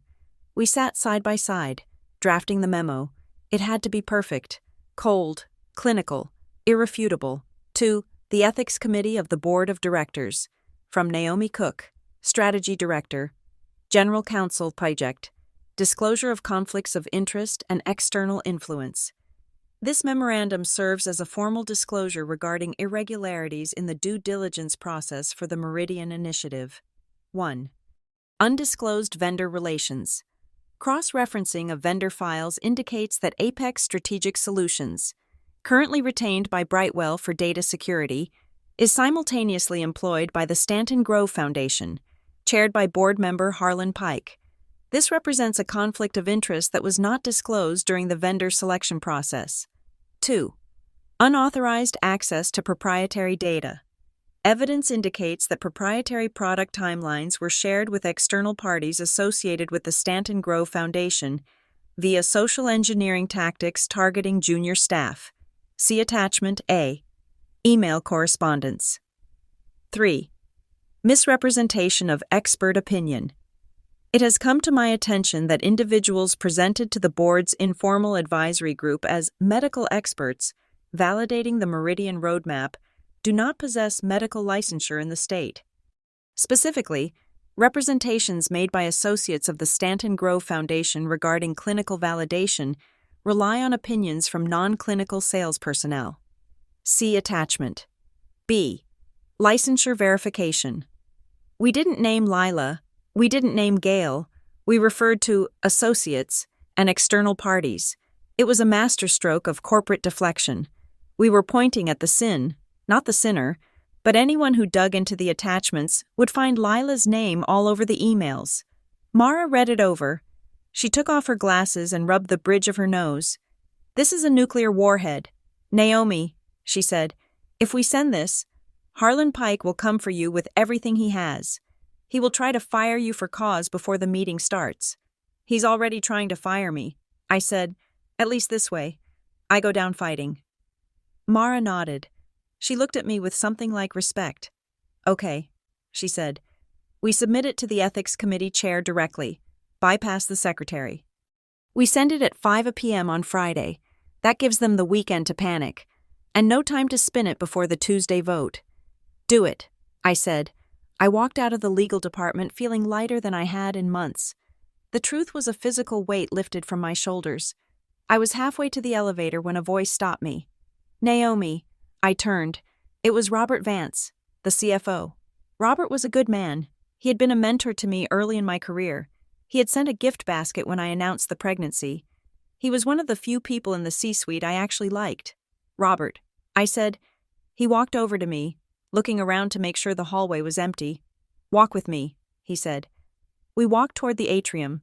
I heard about the HR meeting. He said quietly, News travels fast. I said, Naomi. Look, he said, stopping and turning to face me. I like you. You know I think you are brilliant, but you need to read the room. What room is that? Robert?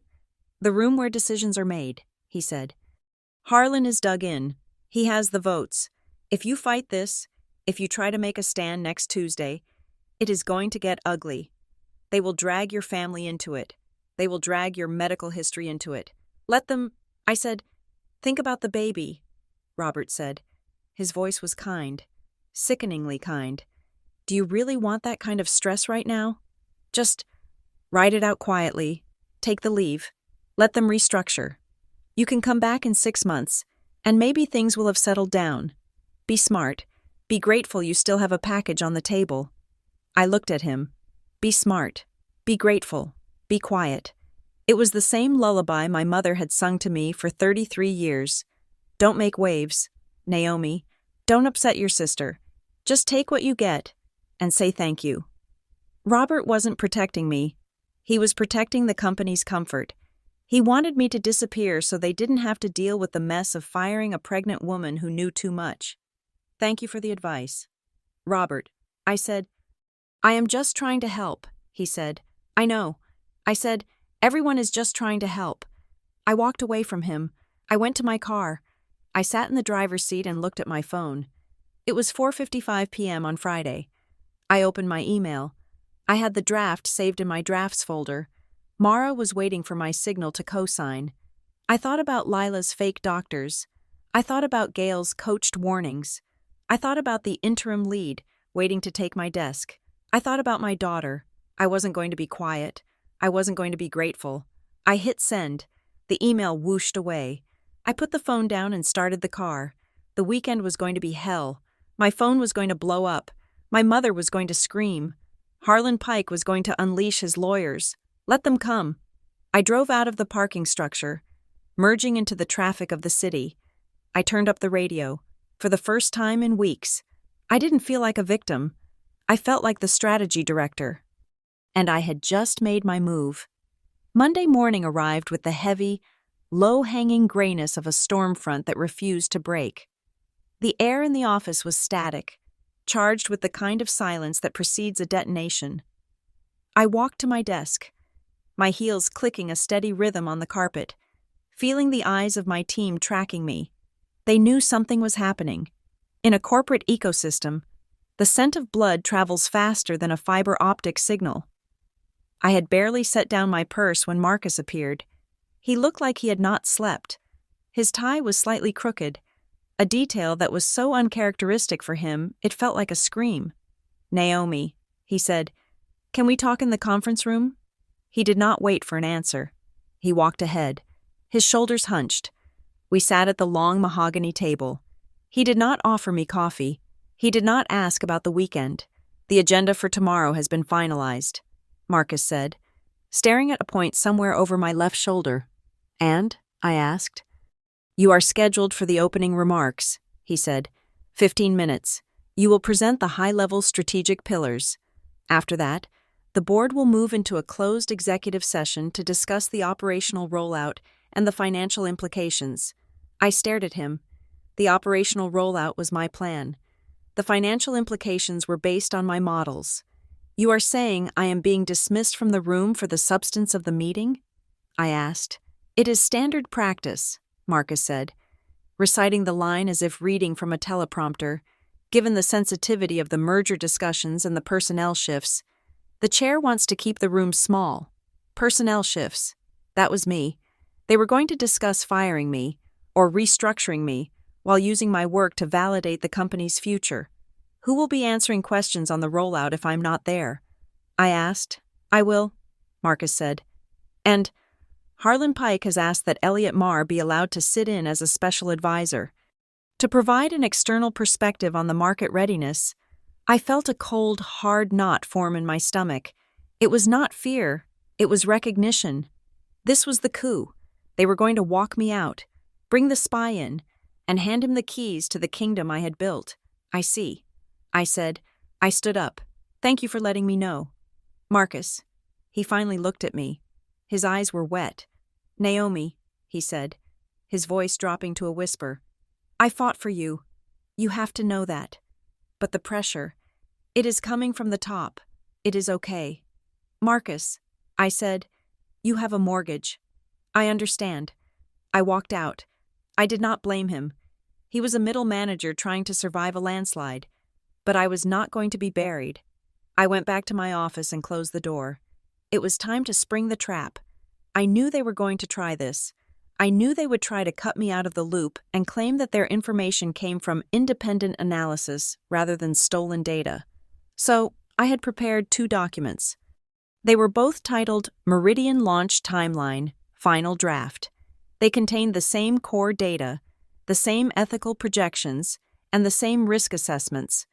I was not going to lie to the board, but they were visually distinct in ways that a casual reader would never notice. Document A. The version I had uploaded to the secure board portal, the official channel that I had access to, used standard bullet points. The headers were in dark blue. The date format was month, day, year. Document B. The version I had accidentally left on the shared drive that I knew Jason Miller accessed, and which I knew he had previously leaked to Lila, was different. The bullet points were dashes. The headers were black.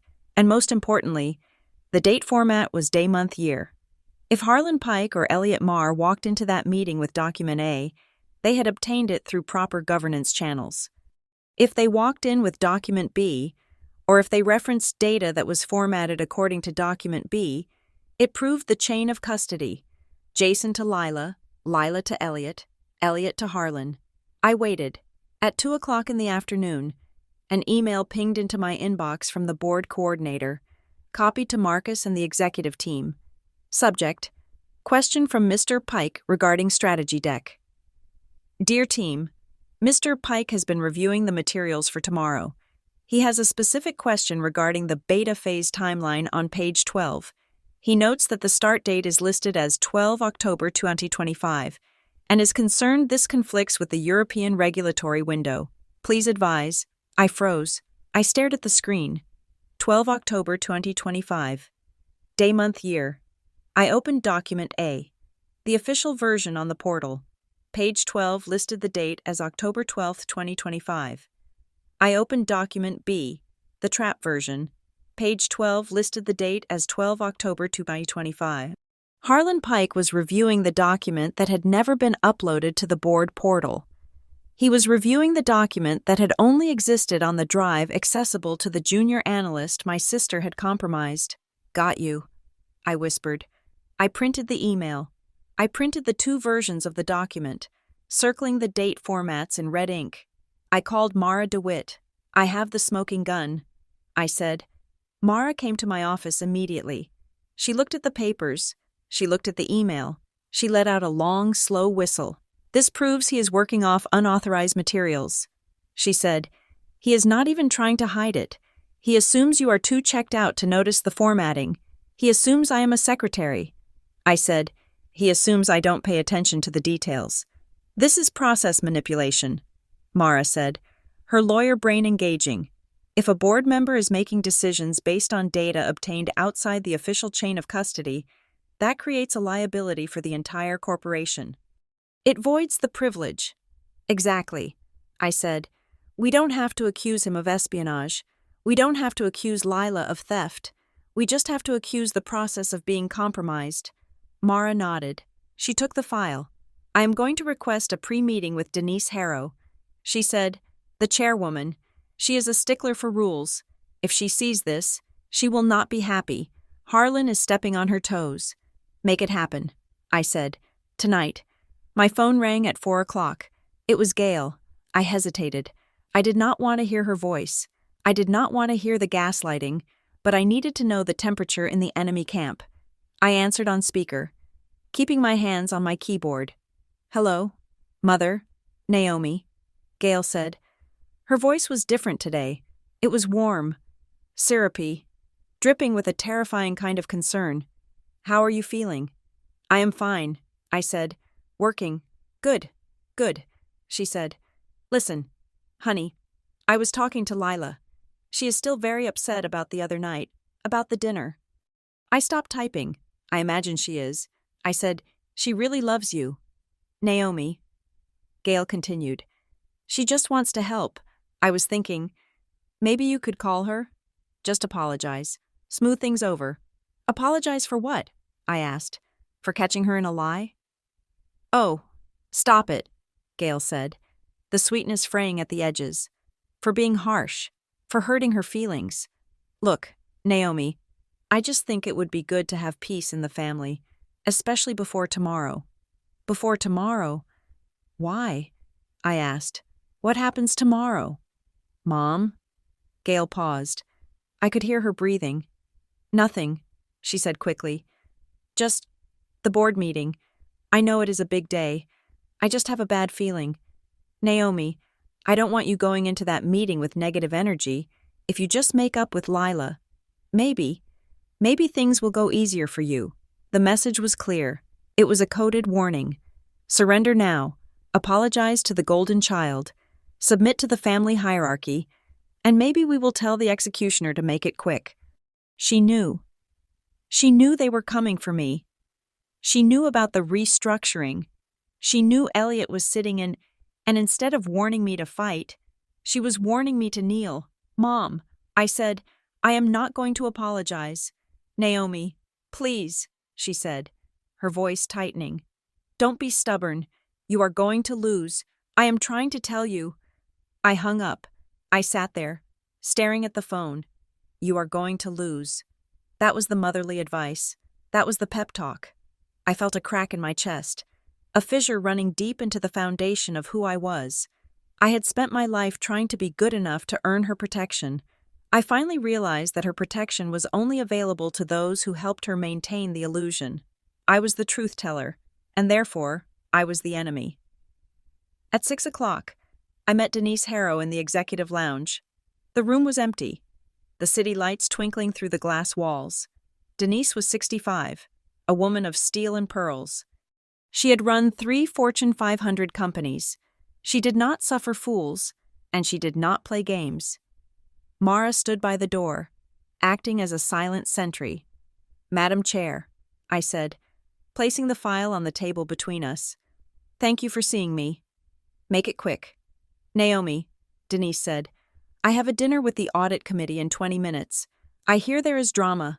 I hate drama. It is not drama." "Denise," I said, "it is risk." I opened the file. I laid out the 2 documents. I laid out the email from Harlan Pike. I laid out the vendor conflict with Apex Strategic Solutions. I did not mention my mother. I did not mention my sister's jealousy. I kept it strictly to the flow of information.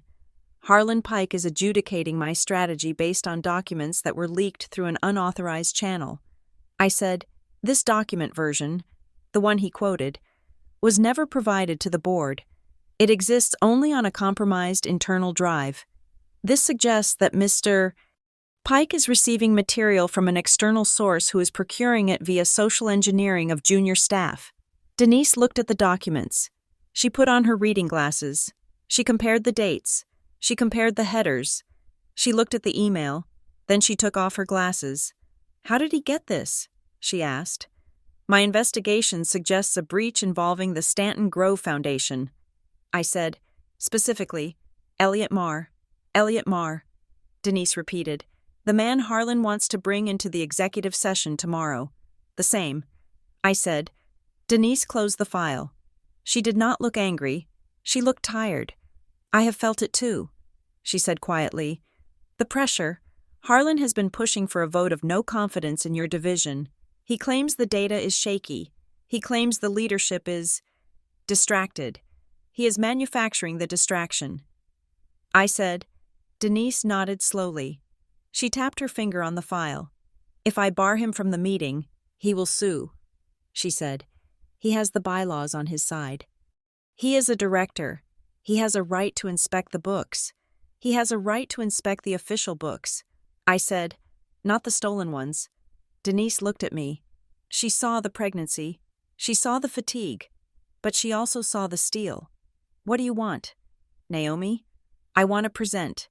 I said, I want to stay in the room. I can't give you that. Denise said, the agenda is set. If I change it now, Harlan will claim procedural bias. He will say, I am favoring management over oversight. Then give me 5 minutes. I said, before the executive session, before you kick me out. 5 minutes for what? For an ethics disclosure. I said. Denise looked at the file again. She looked at the vendor conflict. She stood up.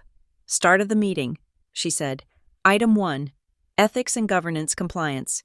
You have 5 minutes. Make it count. Thank you. Denise. I walked out of the lounge. My legs felt weak. But my head was clear. 5 minutes. That was all I needed. I was packing my bag to leave when my phone buzzed again. It was a text from the front desk security. Ms. Cook? There is a Ms. Lila Cook in the lobby. She says she is your sister. She has a delivery for you. She is asking to come up. I stared at the text. It was 7 o'clock at night. I typed back, do not let her up. A moment later, another text. She is asking if Mr. Pike or Mr. Marr have arrived yet. She says she has a message for them if you are busy. I felt a surge of rage so pure it almost blinded me. She was here. She was in the lobby, armed with pastries or gifts or whatever prop she was using today, trying to intercept board members. She was trying to play courier. She was trying to deliver whatever last-minute poison Gail had concocted. She was asking security about board arrivals. That was a security breach. I did not go downstairs. I did not go down there and scream at her. That is what she wanted. She wanted a scene. She wanted tears. I forwarded the text to Mara. Log this. I wrote, attempted unauthorized access. Solicitation of confidential movement data regarding board members. Then I texted Lila. Security protocols are in effect. The building is locked down for the board meeting preparation. If you do not leave the premises, security will have you trespassed. Go home. Lila. I watched the phone. 3 dots appeared, then disappeared, then appeared again. You are so cruel. The text read, I brought you muffins. I just wanted to wish you luck. Go home. I typed. I waited 5 minutes. Security. She has left the building. I sat in my office for another hour. Just breathing. I was safe. The building was secure, but the violation lingered. She had tried to breach my sanctuary. She had tried to charm the guards. She thought the rules of the world did not apply to her because she was nice, because she was trying to help. I got home at 9 o'clock. David was waiting.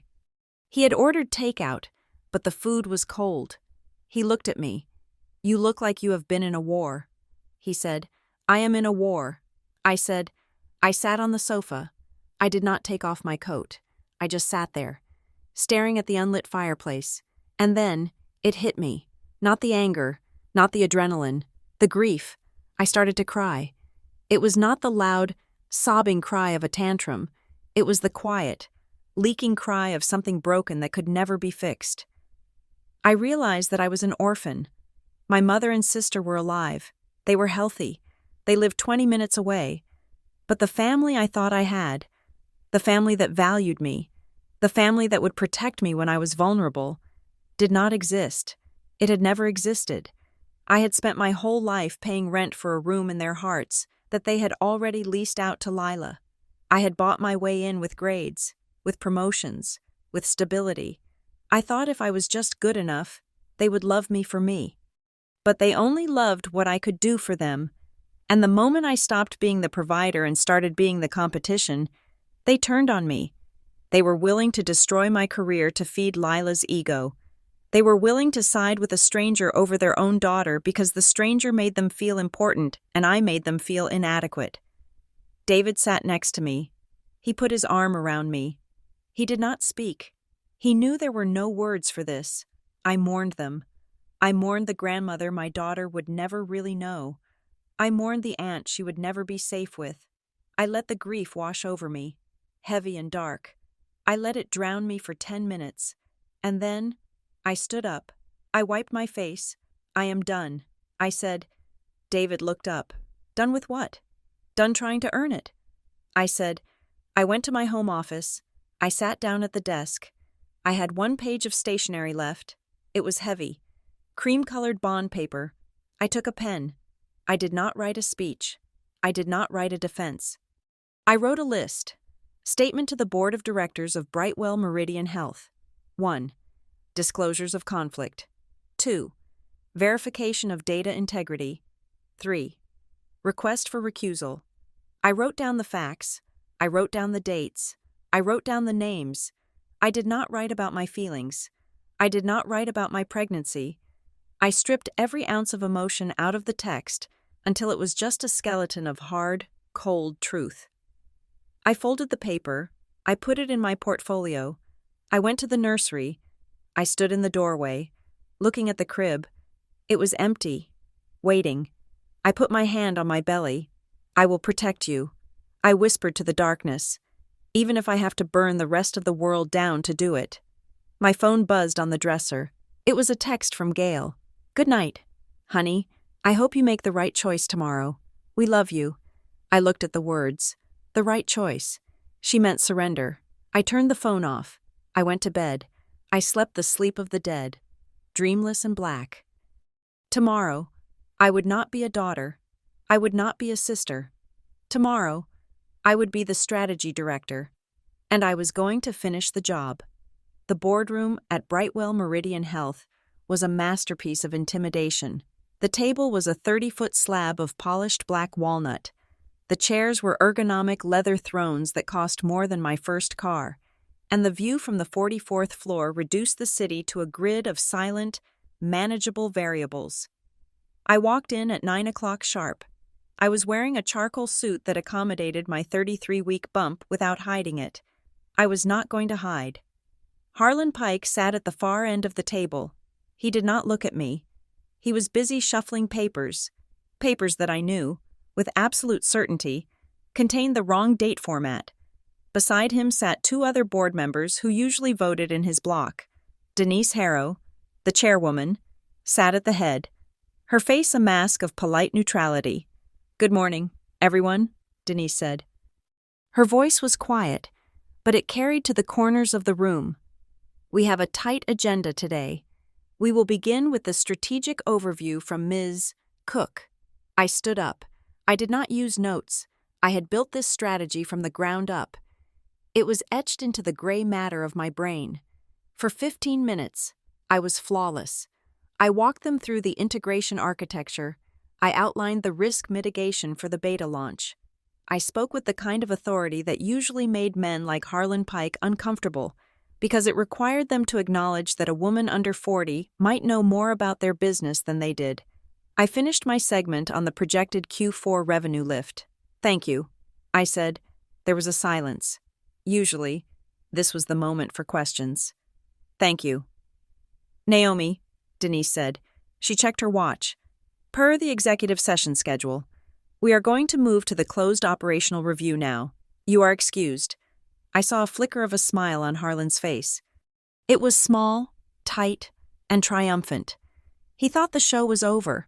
He thought the little pregnant lady had done her song and dance and was now being sent to the nursery while the adults talked about the real money. I nodded, of course. I gathered my things slowly. I felt the eyes of the room on me. Some were sympathetic. Marcus looked like he was about to be sick, but most were indifferent. To them, I was just a line item that was being redacted. I walked to the heavy glass doors. I pushed them open and stepped into the carpeted anteroom. The door clicked shut behind me. I stood there for a moment.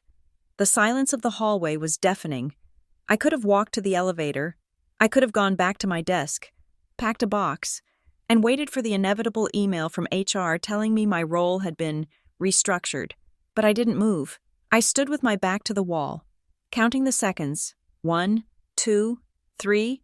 Inside that room, Denise Harrow was looking at her agenda. She was looking at item 1. The door opened. It was the board secretary, a young woman named Chloe who looked terrified. Ms. Cook? She whispered. Yes? Chairwoman Harrow is asking you to return to the room. I felt a surge of adrenaline so sharp it tasted like copper. I turned around and walked back in. The atmosphere in the room had shifted. It was no longer indifferent. It was electric. Harlan Pike was leaning forward. His face flushed a mottled red. Denise Harrow was sitting perfectly still, her hands clasped on the table in front of her. Ms. Cook, please take a seat, Denise said. I sat. I did not look at Harlan. I looked at Denise. We are entering the ethics and governance disclosure portion of the meeting, Denise said. Before we proceed to the vote on the Meridian strategy, a question has been raised regarding the integrity of the data materials currently in possession of certain board members. Harlan made a noise of disgust. This is ridiculous. Denise? We are wasting time. We have a launch to approve. We will approve nothing until we verify the source of the documentation, Denise said, her voice cutting through him like a diamond cutter. Ms. Cook, you have raised a concern regarding unauthorized external access to proprietary timelines. Can you elaborate for the record? I took a breath. Yes, Madam Chair, I said. My voice was steady. It did not shake. Over the past 3 weeks, I became aware of a series of information leaks regarding the Meridian beta phase. Specifically, confidential timeline data was obtained by external parties associated with the Stanton Grove Foundation. Harlan slammed his hand on the table. This is exactly what I was talking about, he shouted. This is personal drama. The Stanton Grove Foundation is a philanthropic partner. This is Ms. Cook bringing her family issues into the boardroom because she is paranoid about her job security. It is unprofessional. Is it? Mara DeWitt spoke up from the corner of the room. She was the general counsel, and she rarely spoke unless she intended to end a conversation. Mara slid a file folder across the table toward Harlan. We have documentation. Mr. Pike, Mara said. What is this? Harlan snapped. That is an email chain, Mara said calmly. It shows Ms. Lila Cook, the sister of the employee, impersonating a family liaison to solicit confidential documents from a junior analyst. It also shows that the document she obtained, a draft version of the timeline, contains a specific formatting marker. I watched Harlan's eyes flick to the paper in front of him. I prepared 2 versions of the timeline. I said, I spoke clearly, addressing the center of the table. The version I uploaded to the official board portal uses the standard American date format. Month, day, year. The version that was leaked, the version that only existed on the compromised drive, uses the European format. Day, month, year. I paused. Mr. Pike, I continued. In your email to the coordinators yesterday, you cited a specific date, 12 October 2025. That date format only exists in the leaked document. It does not exist in the official board materials. The silence in the room was absolute. It was the kind of silence that happens when a predator realizes it has stepped into a trap. Harlan stared at the paper. He looked at the date. He looked at me. I could see the gears turning in his head. He was looking for a way out. He was looking for a narrative that made him the victim. I received a briefing package, Harlan said, his voice tight. From a consultant. I assumed it was Standard Diligence. Which consultant? Denise asked. An external advisor. Harlan said, Elliot Marr. He is an expert in the field. Elliot Marr is not an expert. I said, he is a donor liaison, and according to our vendor logs, his foundation employs the same IT security firm that audits our firewalls. An undisclosed conflict of interest. Harlan turned on me. You are fishing. He spat. You are trying to smear a respected professional because he is friends with your sister. This is family drama. Plain and simple. You are unstable. Naomi, we have reports from HR. You are lashing out because you are overwhelmed. I did not flinch. Mr. Pike, I said, did you or did you not receive proprietary company documents from my sister? I met Elliot Marr through a community introduction. Harlan shouted. He said he had insight into the family dynamic. He said he wanted to help ensure the transition was smooth. If your sister gave him documents, that is your problem. Naomi, can't you control your own family?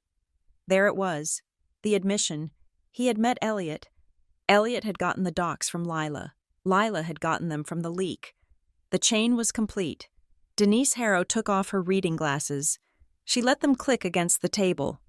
So, you admit that you are basing your strategic objections on materials provided by the sister of a director, passed through a third-party donor, outside of official channels?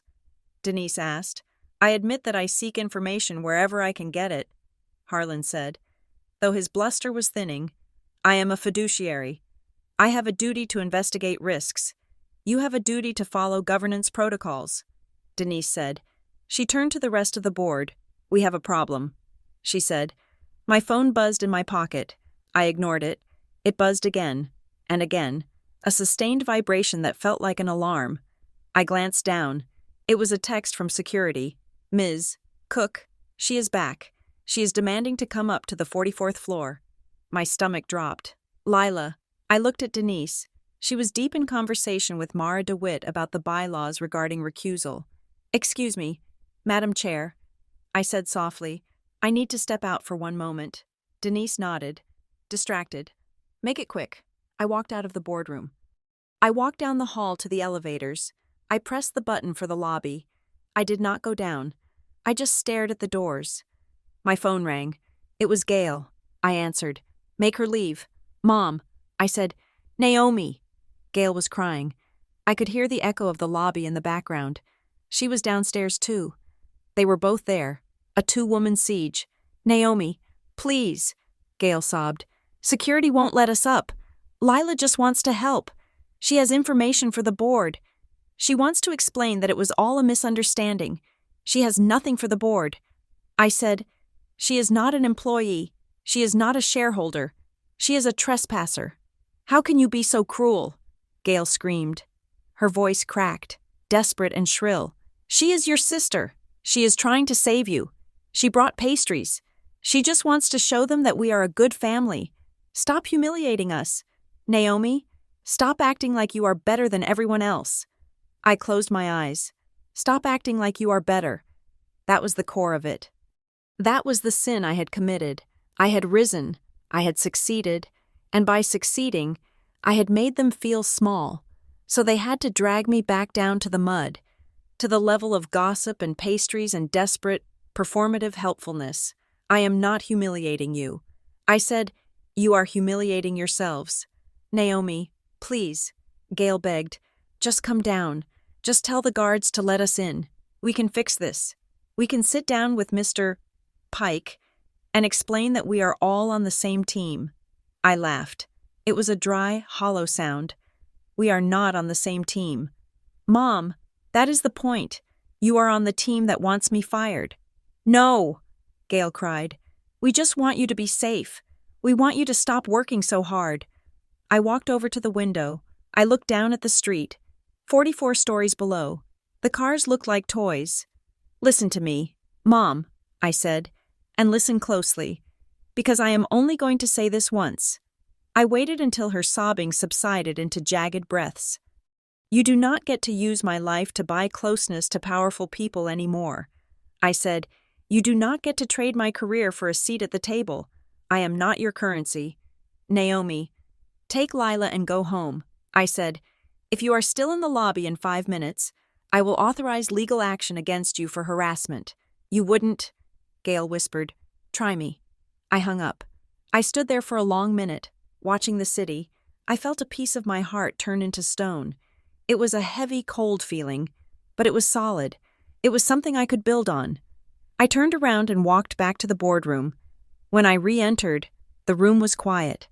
Harlan Pike was no longer sitting at the table. He was standing by the window, his back to the room, talking on his cell phone in a hushed, angry voice. Denise Harrow looked at me. We have come to a decision, she said. I remained standing.